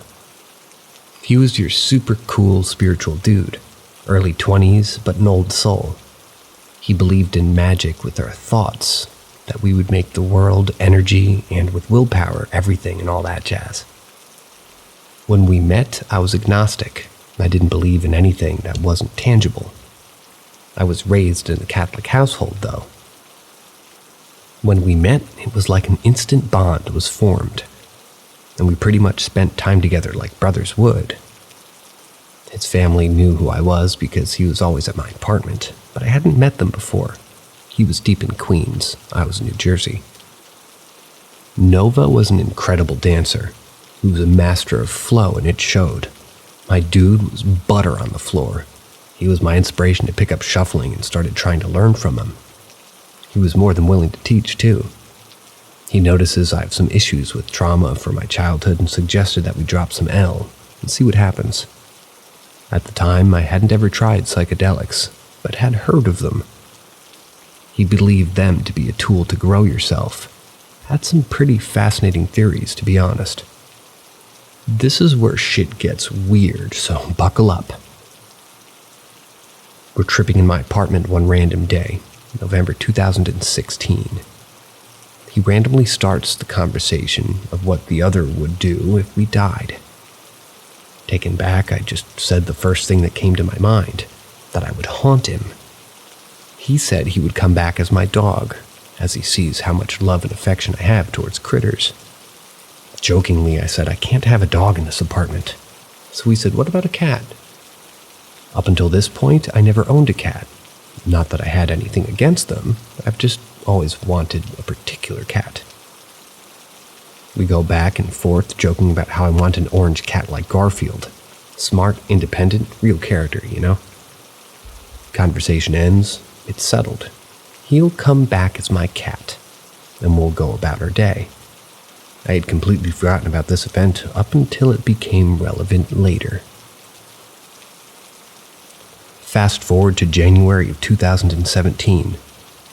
We had made plans for my birthday, February 3rd, to hang out at a club that was giving me free drinks for 10 friends. Originally, the plan included me driving out to pick up a mutual friend from Pennsylvania, driving her back the next day.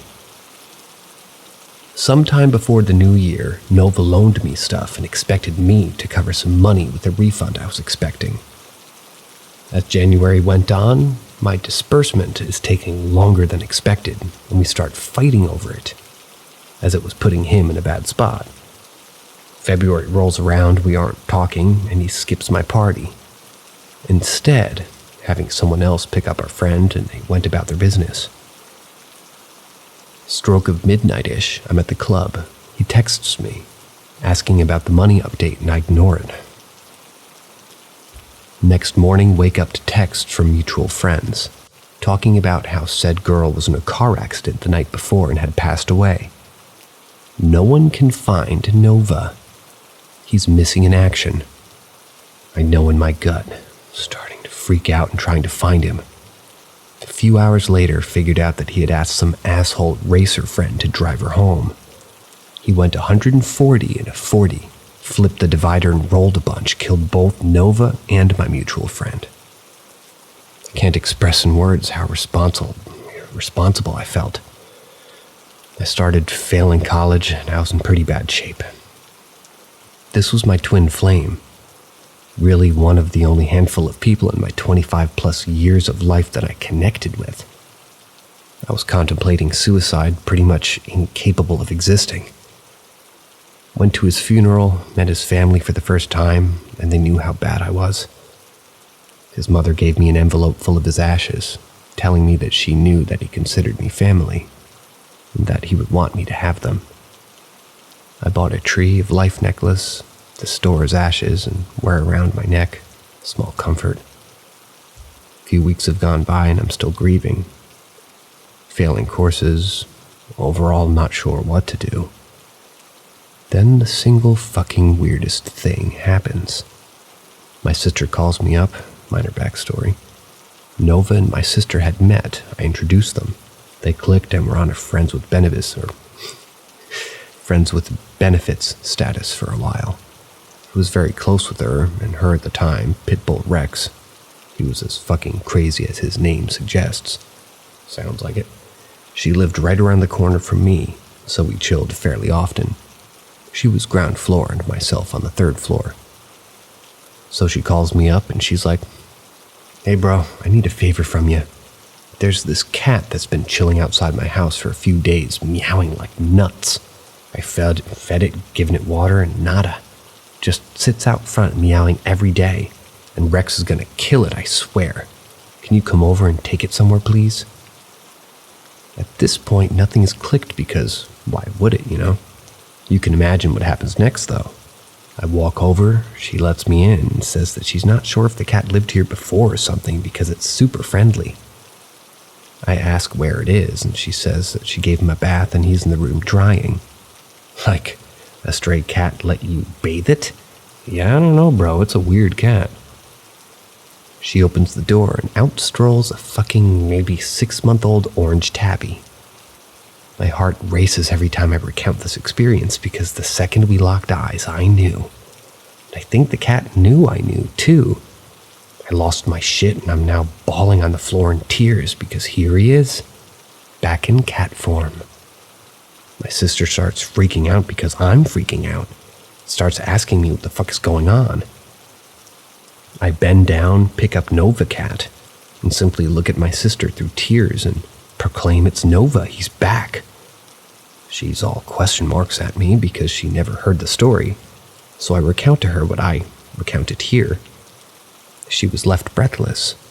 She knew Nova and his theories. She's kind of a hood rat, so very little belief in anything non-tangible as well. But here he was.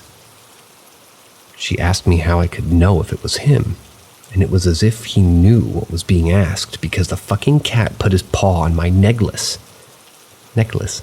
and let out a singular meow as he stares deep into my eyes. My sister screamed and was like, "There's just no fucking way." But all I could respond with is that he said he would, and he's an orange cat. I'm supposed to believe it's just a coincidence? And then life went right back to normal. It was as if he'd never left. Nova Cat became part of my family for the time that I needed to heal and transformed my entire perspective on reality, I guess. For the sake of this being incredibly long, I'm going to end this portion of the memory here, unless asked otherwise. To all the critics, I get it, but I don't really care if you don't believe, so save your breath. Just come to share the single weirdest paranormal event I've ever experienced in my life.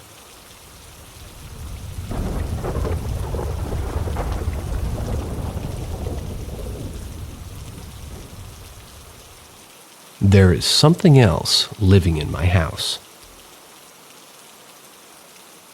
This started around 5 years ago, shortly after my youngest turned 1. I've always been sensitive, but this had started to frighten me. One night I was getting ready to put my youngest to bed. He had fallen asleep on the couch. We kept all the bedroom doors closed at the time, as he was walking and had already brained himself on the door multiple times trying to close it. I had picked him up and asked my middle, 3 years old at the time, to please open the door for me. As I waited for him to come into the hall, I watched as the bedroom door clicked open and swung into the room. I was frozen in shock, and the only thing was snapping me out of it was when my middle had asked why I asked him to open the door that was already open. I had shrugged the question off at the time, telling him I was sorry and I'd forgotten I'd already opened it. No door in my house just swings open. It stays exactly where you leave it. When I told my husband, he brushed it off, saying I must have imagined it, or there was a breeze that pushed it open. The next day I tested it, wanting to be sure of what I saw. I left it cracked and carried my youngest back into the same area, and the door didn't move. I opened the windows and the door still didn't move. Over the last 5 years, I've seen and heard many things happening in my house. I'd be happy to share those stories as well, by the way. As no one sees or hears it, they brush me off and tell me I'm imagining things. That is, until this last week. I had given up trying to explain what I was seeing and hearing to my family as they didn't believe me. I had gone to take a shower, and my husband was watching a movie and eating ice cream with the kids. The lights were off because you can't have movie night in a lit room. When my daughter came back from putting her bowl in the kitchen, she sat down next to her dad. As soon as she pulled her feet onto the couch, the lamp in the corner of the room turned on. My husband, being the skeptical man he is, thought it was my middle child.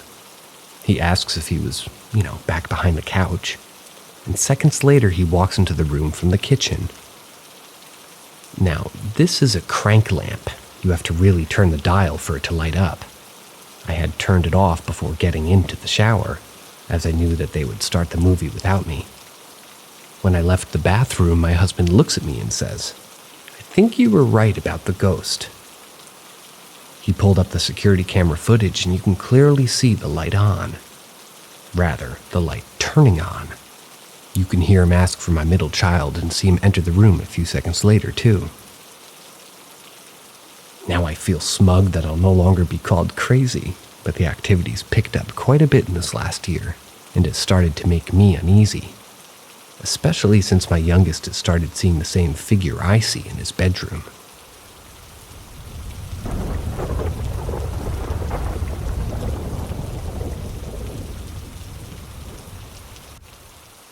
My house guest loves infants. I've been watching my nephew for the last 2 weeks, as my sister's been trying to get her stall ready for the Ren Fair, which ends today. My nephew's only 6 months old, but he's very vocal and very active. I first noticed it last week when I was working from home to watch him. I had looked back and he was still taking his nap. So I had decided to put my headphones on for a few minutes and listen to music. I finished up the email I was working on and turned around to see he was awake and laughing at something. I got up to go check if he was laughing at his toes and watched his eyes flick from me to something right next to me. I just brushed it off at the time, thinking it was just laughing at a wolf head plaster on the wall that I had. It continued to happen. He would laugh at something over my shoulder, especially if I would pick him up. I didn't think too much of it, though. Steadily, he stopped looking at me and continued looking at this other thing that stands around me, laughing and giggling all the time. That is until yesterday. I was downstairs making my kids lunch when he suddenly starts crying. I quickly go check to find he's just grumpy because he's hungry, so I tell my oldest to watch him while I finish lunch. As soon as I had the big kids with their food, I grabbed the mush they call baby food, walking back into the room, and I saw he was once again laughing at an empty corner of the room. Only thing I can think is my house guest really likes babies. That, or they really are just trying to scare me in the nicest ways possible.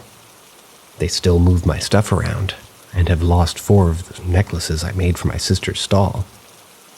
I know it wasn't the kids, as it was left up high, in the workroom, and me being short still has to climb a ladder to get up there. And no, my husband doesn't enter my workroom willingly anymore.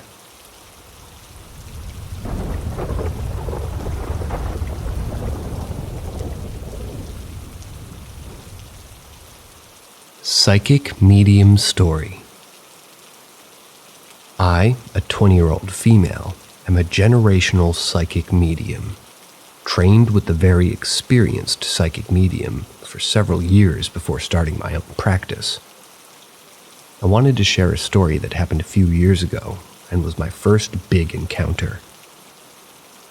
In 2021, the ex that I was dating at the time was super interested in what I practice. She liked to bring it up in conversation with people that she knew frequently. Maybe because of this is because I'm not ashamed of my practice.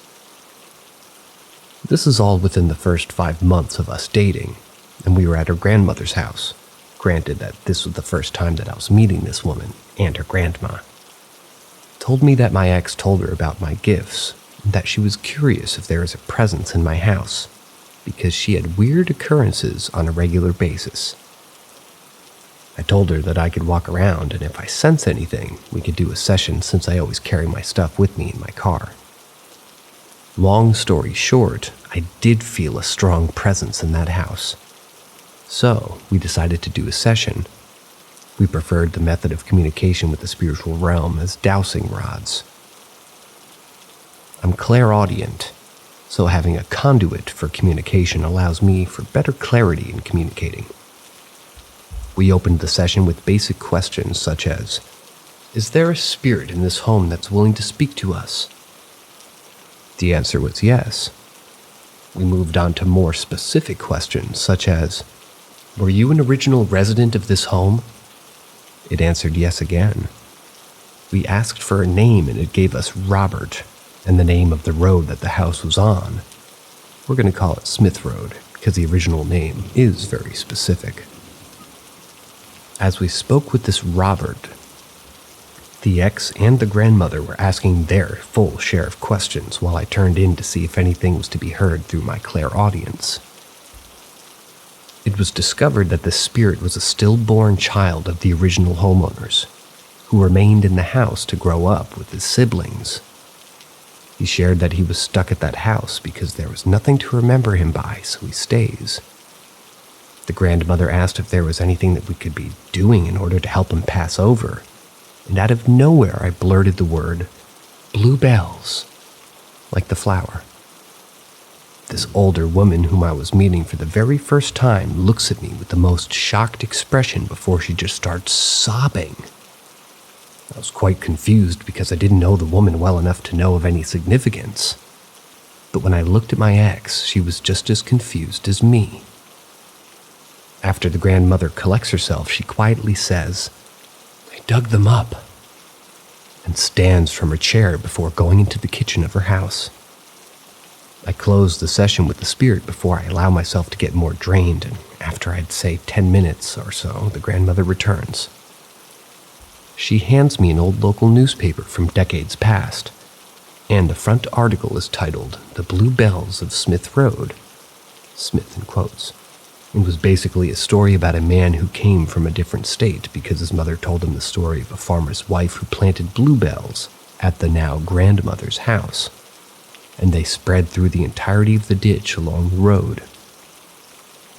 My guess is that the original owner of the house planted her stillborn son beneath the bluebells, and the spirit felt trapped within the house once the only reminder of him was gone. I told the ex's grandmother that she should plant some bluebells somewhere on the property. She did, and didn't have any encounters since.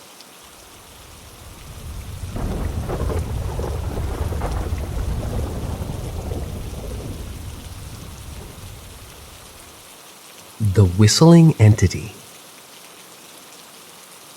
I'm a service tech who gets into a lot of homes, businesses, and abandoned warehouses. 20 years ago, I had a work order for local residents to service their water softener. I entered the home, met the missus, and headed for the basement, where the equipment was located. As I worked, I could hear the Mr. working in his wood shop a few doors away. He was cheery. I could tell from his pleasant tune that he whistled over and over. I finished up after about 25 minutes and wrote up the billing invoice, and at that, I walked over to the wood shop to explain it to him. When I approached the door to the shop, all the noises stopped. I peeked my head inside to find the room empty and dark. The saws and equipment neatly stowed with little evidence that it had been used recently. Could have sworn, but must have gone upstairs when I was working. So I proceeded to deliver the slip upstairs to the missus. I mentioned to her that I was going to explain the repair to her hubby, but he left his shop before I could see him. It was at this point that nearly all color drained from her face and distress obviously appeared. I kept hearing the tune that he was whistling in my head and blew a few phrases out so she could hear it. She began to tear up. Told me that her husband had passed away suddenly a few weeks back. The tune I whistled was so familiar to her, as he had whistled it over and over for many years, but especially when he was woodworking in his shop. As I left, I couldn't help thinking about how that spirit must be watching over his living wife. And I wasn't fearful. Nice, huh? It was.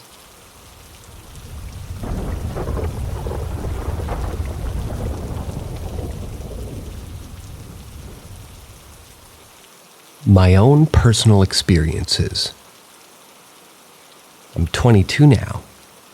My life as of the last many years has been devoid of paranormal encounters, minus maybe one or two instances which I can brush off. I have, however, had two very vivid experiences that have been firmly planted in my memory since I was a child. One, I was maybe 6 or 7. Parents had brought me along to the after celebration of a passing of my father's best friend's wife's father. I'd never seen this person a single time. No framed pictures or anything, as far as I remembered. The family had rented out a bar-like building for the night, and everyone was enjoying the pleasantries. I was standing next to my parents, whom were, at one of the sitting booths in the building. I turned around, and I saw a man standing behind a completely enclosed serving area. Striped shirt, quite large in stature, suspenders going over his shoulders with a beaming grin on his face, staring directly forward completely still. I turned back to my parents, pointed back at where I saw this figure, and asked them who this man is. They said, "Who?" I turned back a mere few seconds later and he had vanished entirely. After describing what I saw to his daughter, in quotes, sometime later she said that what I had described was a perfect description of her father. 2. I was laying in a bunk bed on the bottom, and my brother was laying on the top as usual. I witnessed the top half of a very vivid, dark humanoid figure lean over the bottom side of the top bunk, as if looking down from the other side. Now, I had obviously assumed it was my brother fucking with me and asked, "Is that you?" My brother's voice, coming from directly above me, simply said no, whilst this figure was still in the same position. A few seconds later, it slowly rose back up and out of vision. These are my only 2 pronounced encounters that are core memories in my head, and are utterly terrifying.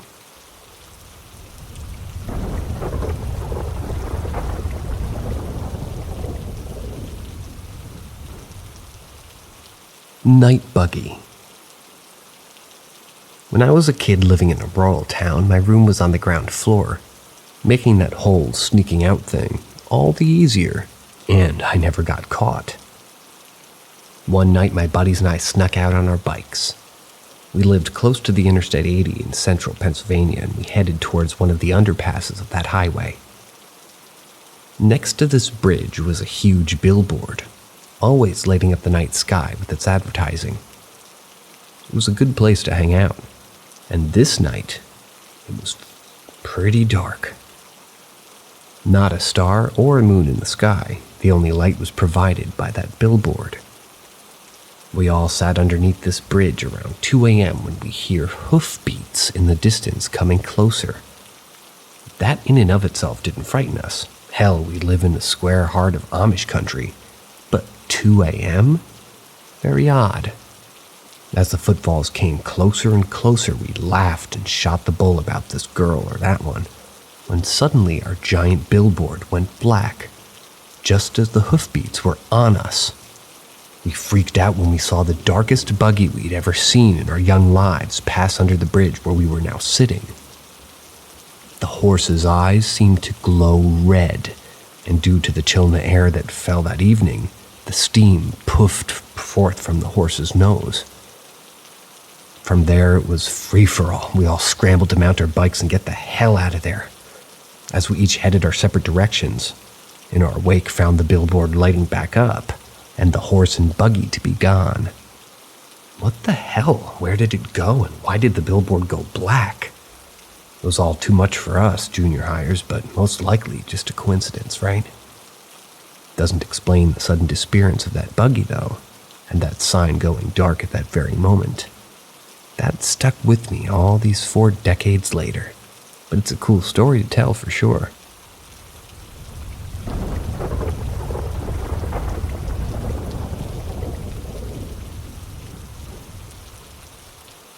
Those feet right next to mine. It happened to me back in 2021. I was in my final year of high school.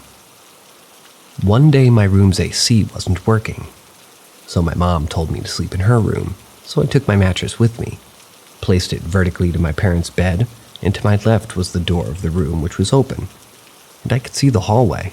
Yes, hallway, like every second horror story in the freaking hallway. I wasn't sleepy, so I was just turning sides after a couple of minutes, and I was facing the hallway. I saw my mom going from the kitchen to the washroom. It was dark, but as a little reflection of light was coming from outside, I could see that it was her, and I could see her shadow that you get. You know what I mean. So I felt nothing unusual, so I just waited for her to come back. But she didn't. I was like, why isn't she coming back? Was I seeing things? So I just stretched my hand up to the bed, so I checked to see if she was there or not. My hand touched her hand. Then I was like, my mind might be messing around. Now, it wasn't around midnight, mind you. We usually sleep around 11 p.m., so I I still wasn't feeling sleepy, but now I've closed my eyes, and after a couple of minutes later, I felt someone stepped onto my mattress. I thought that it was my dad as he wanted to go out, so obviously he has to cross my mattress. But then his feet touched mine. He stopped there, so I thought it was quite dark, so he's figuring out where to put his next step so he doesn't step on me. A couple of seconds passed, and he isn't moving forward. So I moved my feet from there, and he could move, but after a few seconds I put my feet back to where they were to check if he's gone or not. And to my surprise, he's still there.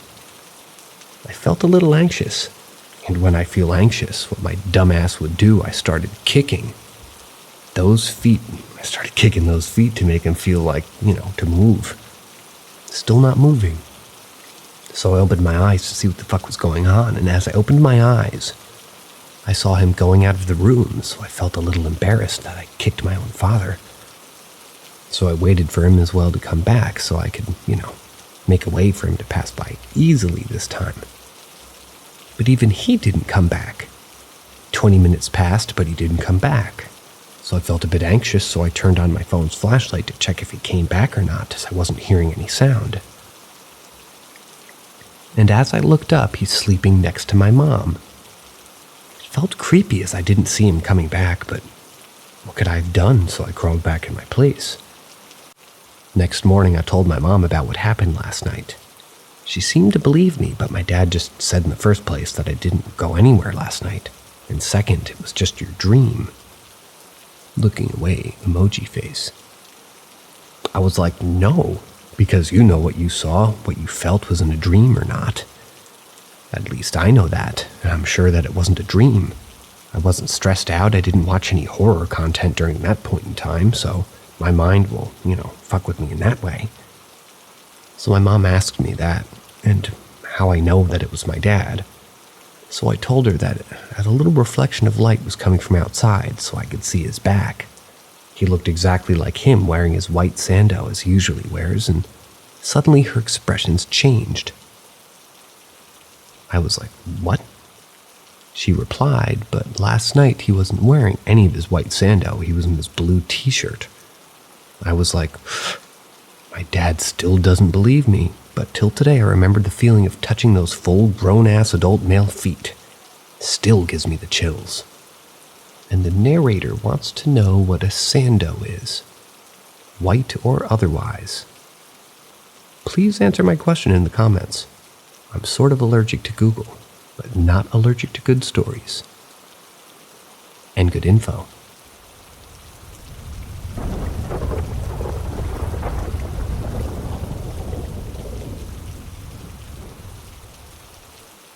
Accidentally gave lift to spirits.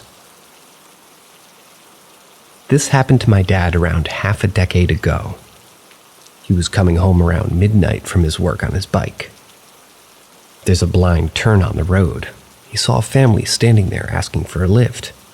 He stopped his bike and they said, "Will you please help us?" My dad asked them, how did they end up there so late at night?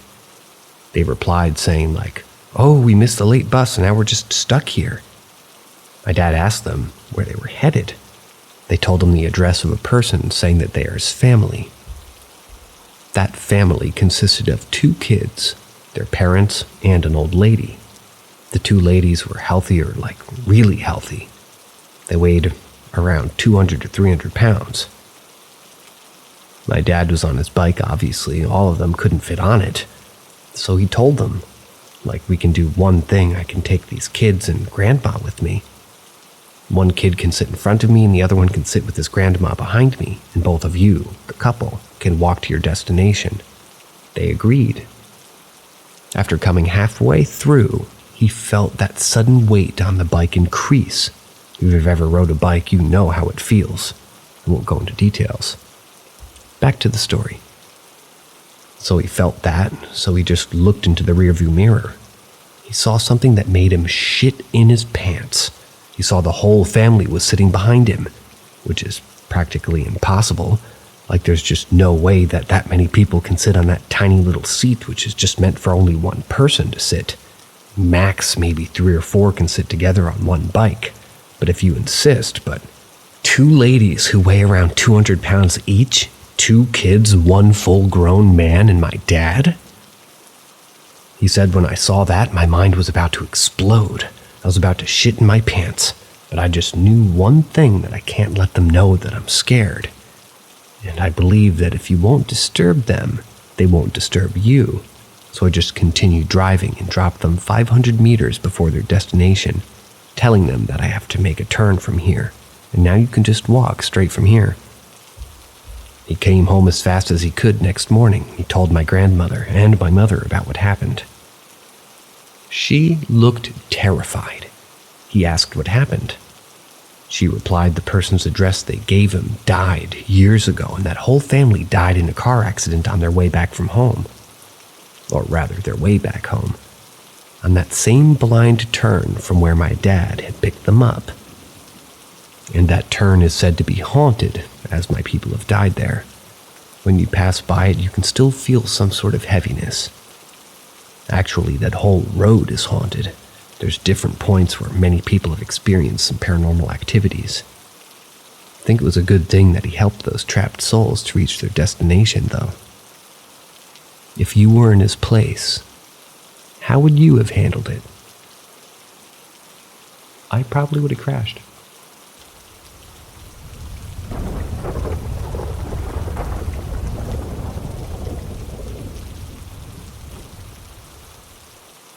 I think my roommate's mother is haunting me. Just had a weird sleep paralysis, among other things, which my best friend experienced too. My friend who I live with recently lost her mother to suicide. Some background context. She and I had been fighting, and she asked my friend to move out, which we were to do. When her mother passed, she knew that we'd been having issues and asked my friend to move. The mother clearly didn't like me for it. Let's call my friend T.S. So one of these days, I was sleeping in my room. I was sleep paralyzed, which I realized. But I hear hard knocking on my door, and I scream. Or maybe I did, I don't know. I just asked her to stop.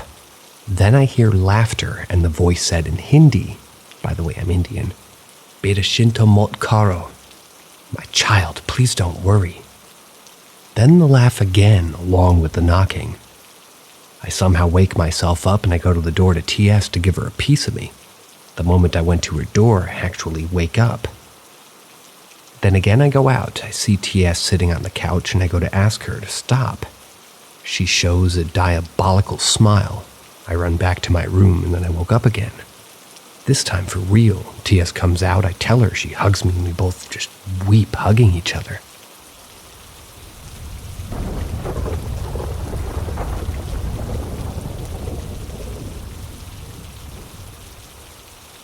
Any ideas on what I could have seen?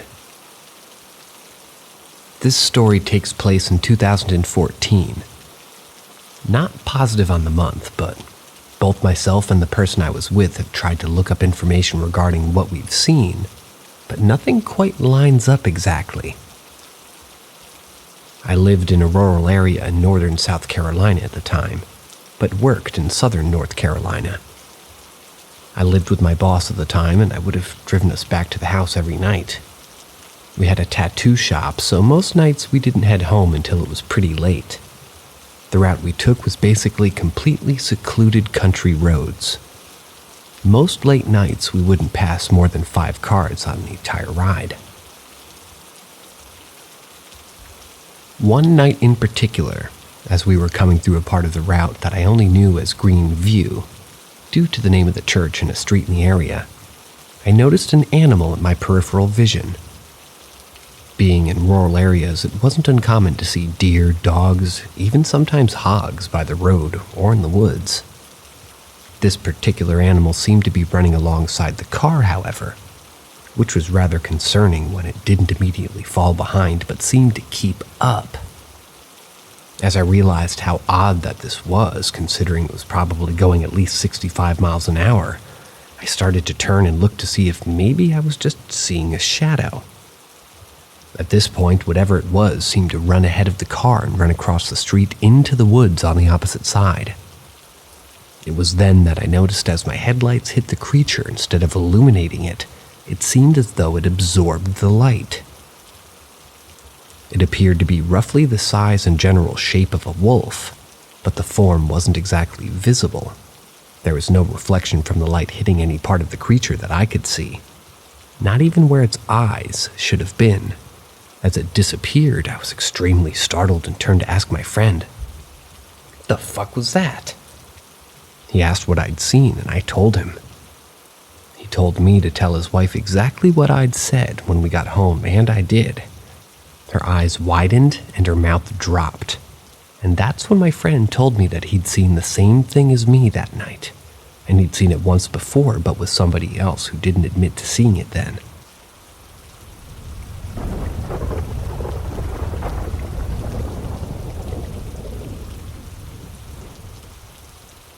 Part 1.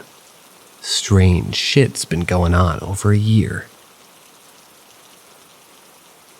So I've lived in my current house for a few years, going on 3. And for about the last year, things have been just off. For starters, it was nothing big, distant voices. At nighttime, always past 12, I would hear this girl talking in the distance, like she was standing outside my house. Now, her voice would be so low as it could easily be mistaken for something else, like a far-off machine whining or low wind howling. But as I would brush it off, it would get more distinct.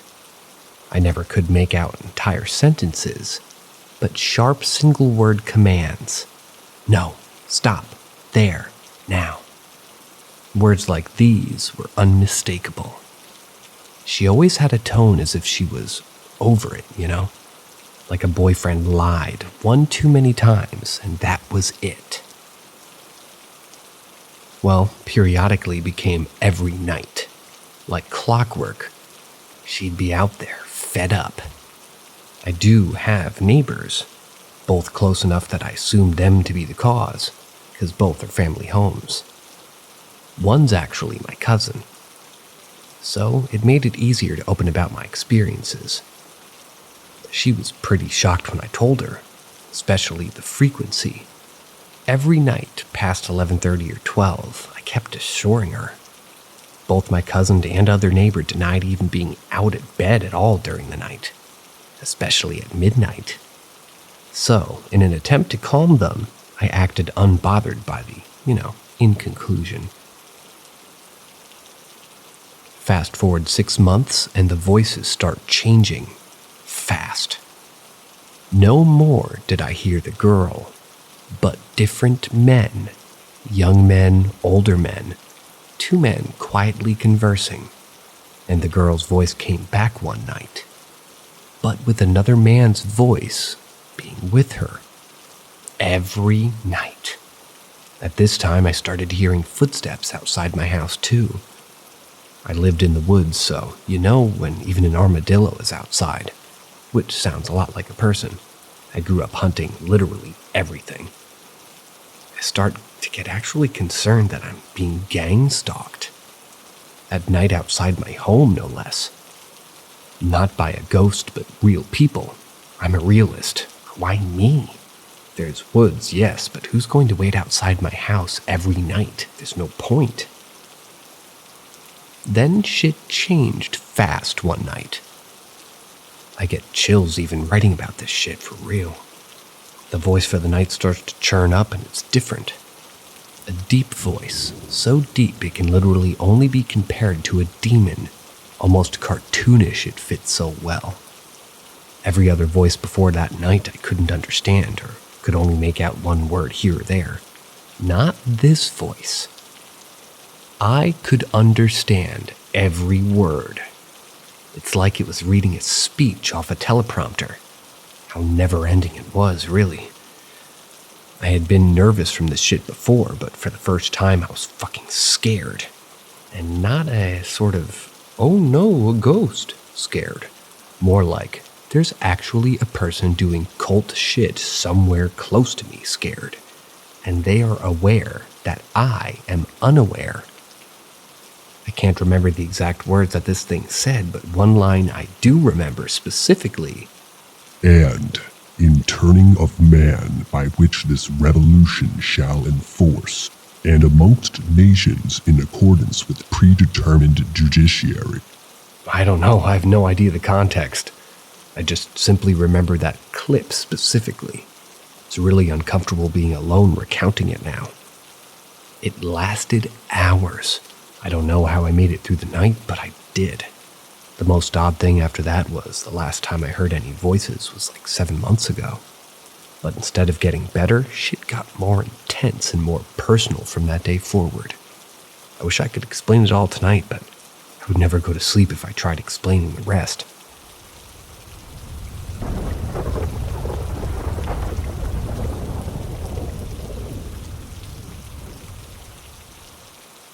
Part 2. Strange shit's been going on over a year. Hard to carry lately. Sorry I took so long for part 2. I never really heard a voice again after that night. I heard that demonic rant though. From then on, instead of getting better, things got more personal. The footsteps were getting so much worse than just outside my house. Night by night, the steps became louder, firmer, and consistent. Ultimately to the point that I hear them every single night, no exception, every single night. Then slowly transitioning from hearing footsteps to feeling them. I can literally look at a glass of water on my nightstand, vibrating with waves pulsing from the center of each step. That's genuinely how I can prove that I'm not going crazy. I even got a security camera to see if that helped. The camera even sometimes shakes with the steps. After a month or two, these steps keep advancing, from the woods to the porch, from the porch to the kitchen, from my kitchen to the staircase, and finally from my staircase to me. The first time that they came in the same room as me was so strange. I felt and heard some walking through the kitchen, then the stairs, and I said, "Who is it?" This wasn't new. I was always losing sleep, anxiously waiting for somebody to walk around the corner or up the stairs. Mind you, that these are unmistakable footsteps.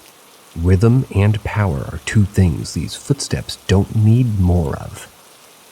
The steps got to the top of the stairs and could immediately feel the atmosphere change. The steps continued coming towards me.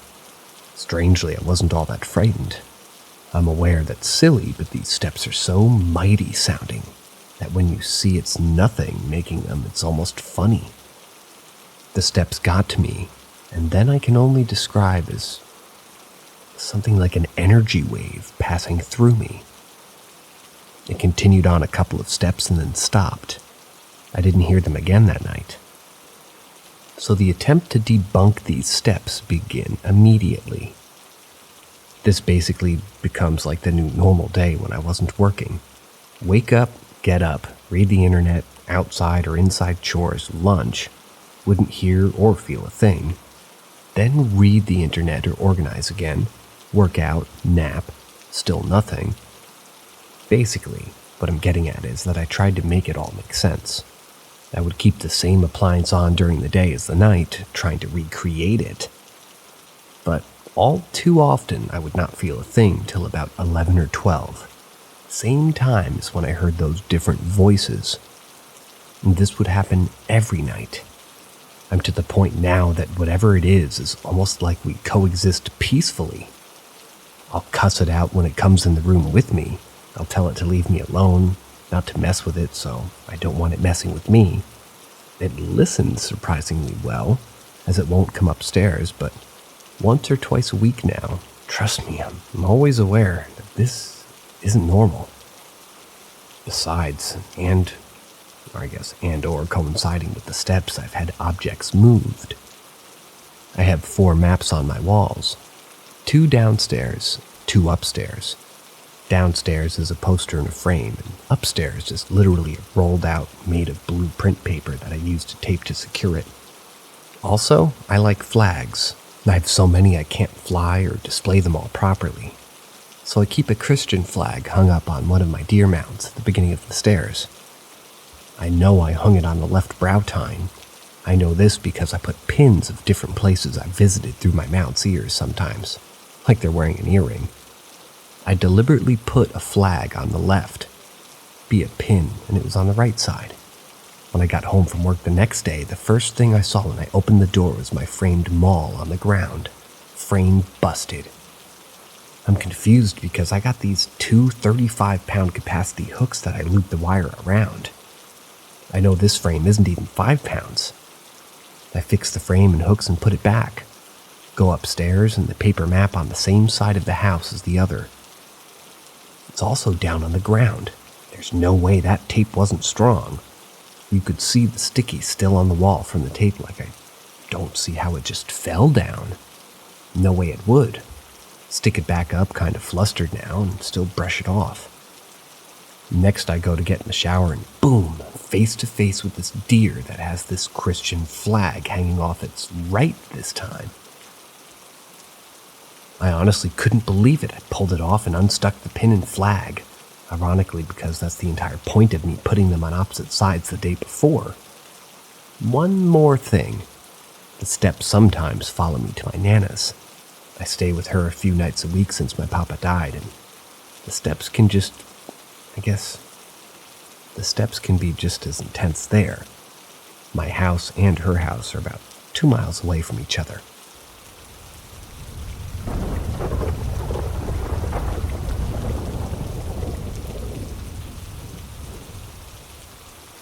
Something disrupted me playing StarCraft. At around 2006, I'm home alone in my parents' house. Farm-built house in the late 1800s, and I was playing StarCraft on the computer in the corner of the kitchen where the family computer was located. The house had tall 12-foot ceilings, and the ductwork to the upper level were just register vent holes cut into the floor, taking the heat from the room below. Around midnight, while playing away, I heard what sounded like an adult make a yell, like "Rah!" through the register above where I was sitting, clear enough that it sounded like they had their face right next to the vent to make me really notice. My 3 dogs instantly started barking hysterically as I listened to footsteps walk from the register to the hallway, around the staircase, and stop at the top of the stairs. My dog still barking looking up the stairs, I heard what sounded like a ball bouncing down them, like someone had dropped it from the top, but I was looking directly at them, seeing nothing. Nothing of the sort was happening. I was so scared I spent the next couple of hours on the porch with a baseball bat until my parents came home.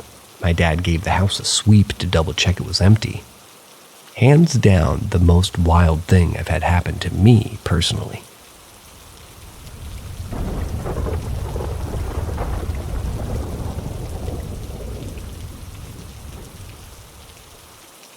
I ran over a chupacabra. This happened back in 2009, near Dallas, Texas. I was driving with 2 other friends in the car around 3 a.m. No drugs or alcohol in anyone's system. I was driving on the highway and we spot 2 creatures moving towards the road very fast. One leaps the divider beam that was at least 5 feet tall, like a person would. The other one stopped before the wall. I could only see because we were going downhill. The one that leapt the wall kept going, and it was too late for me to avoid it. My front bumper hit it first. Then it rolled under my car, and I felt the back tire go over it as well. I continued driving because we were freaking out trying to figure out what it was. We got about 3 miles and decided to turn around and figure out what I hit. When we made it back, nothing was there. The next day I inspected my car and the bumper was shattered and there was patches of long, stringy hair under the car. We all agreed it looked like mostly hairless bear with patches of hair, moved kind of like a bear or ape would. After hours of research, I couldn't find anything that it could have been.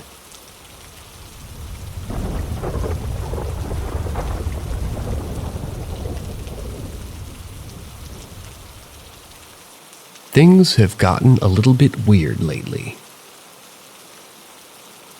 So about a month and a half ago, my fiance and I moved into a newly renovated apartment, and we've been experiencing some relatively small spooky events. One being that we came home from work to find that our thermostat was lowered to 63 degrees when we set it at 70. Thought that was kind of odd, but we just put it aside and went about our lives. 2. A couple of nights ago, while we were in bed, my fiance had fallen asleep, and I noticed that the door that connects into our bathroom moved slowly, just enough to where our nightlight could peek through the crack. Initially, I thought it was our cats, but when I noticed that they were on the bed, I couldn't help but feel a sense of fear and unknown. As with the thermostat, I just put it aside and went to bed. Then, well, today happened. We woke up, left the house for work around 6:30, and around 8:05 a.m., I received a call from the company that we have a home security through, explaining that the system's fire alarm was going off. Naturally, I panicked, told her what was going on, and we rushed to our home. Upon arriving and seeing 10 to 15 first responders in my front lawn, we were relieved to find that it was a false alarm. After the adrenaline settled, I reached out to the security company because our unit was brand new. I watched the technician unbox it and set it up the day that we had it installed. He explained to me that the only way that was possible was if someone physically touched the screen to turn it on, then pressed the fire alarm icon. At that point, it felt like my heart was in my stomach.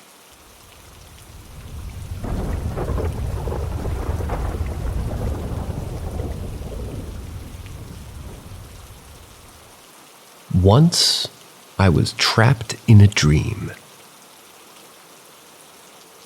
So I woke up in the morning after a good night's sleep, checked my phone, brushed my teeth, was about to take a shower, but woke up again.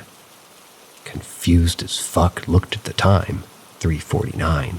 It was still early, so I got up to grab a glass of water. As I was drinking the water and my vision shifted to third person, and I was like, what the fuck, am I a god? Started waking up again and again, and I was like,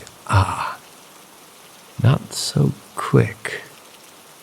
Woke up in my bed for the third time now, and just legit sat there trying to confirm reality. All the reality check things. And was like, finally, freedom. But started waking up again and was scared. Am I trapped forever in this loop? This time I woke up accepting my faith, but somehow finally woke up for real, but was not sure. So I didn't believe anything for 1 hour, but after waiting for so long, I was sure that this is it. I didn't go to school that day, though. What really caught me off guard was how real these dreams were. I tried checking physics, mirror, looking at my hand, checking apps, and how I was so conscious even in my dream, and it was not a lucid dream because I couldn't really control anything or fly. The time was different each time, and random. I couldn't wake up by myself either, but closing my eyes or punching the wall.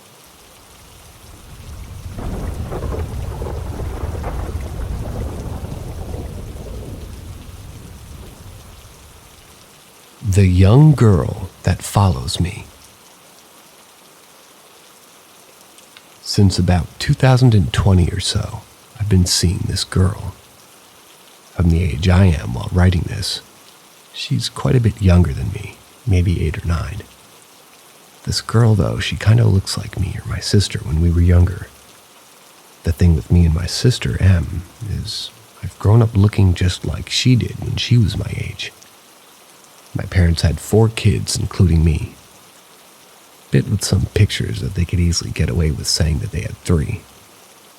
As I've reached teen years, I've drifted away from how she looks a bit, but I could still pass as being her doppelganger for 10 years younger. I'm not sure if this is relevant, but she looks like a blend of us both, from when we were younger. Having my 7-year-old face, but some of her features and the height of a 9-year-old.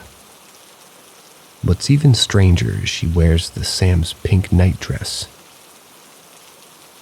I think that she meant same. What's even stranger is she wears the same pink night dress some pictures of my sister show from when she was that age. Not only this, but she has the exact same teddy bear I got for Christmas back when I was 9. The only thing is, she's drenched. Like she's just gone swimming in the lake and done 25 somersaults in the process. It's freaky. And just last school year, about midway through, there was a small time period, about a week, where my friend Sam saw this girl following me around at school. It was break time in my school, start of the week, and I was waiting in the playground for my friend, Sam. When they were walking over, they stopped for a moment, and I could hear them mumble. What the fuck? I walked over a bit and asked what was wrong. When they told me, they swore they saw 2 of me, but I was younger, holding a teddy and in a night dress, and I looked soaked. I froze when I heard this. At first I thought they were pranking me, but I never told them about my ghost experiences. Over the next week, Sam kept seeing the girl. About halfway through the week, I explained that I'd been seeing her since 2020. That's why I was so freaked out by the description. Sam said that the girl was always next to me or behind me, following me around, sometimes a clear apparition, and sometimes a silhouette. After a week, Sam said they didn't see her anymore, but it freaked me the hell out. Well, that's it for today's stories. I implore you to check out tomorrow's stories. And whether you're taking this, or rather, whether you're listening to this to go to sleep, or you're listening to it to wake up, I just want to let you know that I appreciate you hanging out with me, even though we can't speak to each other. So as always, sweet dreams, see you later.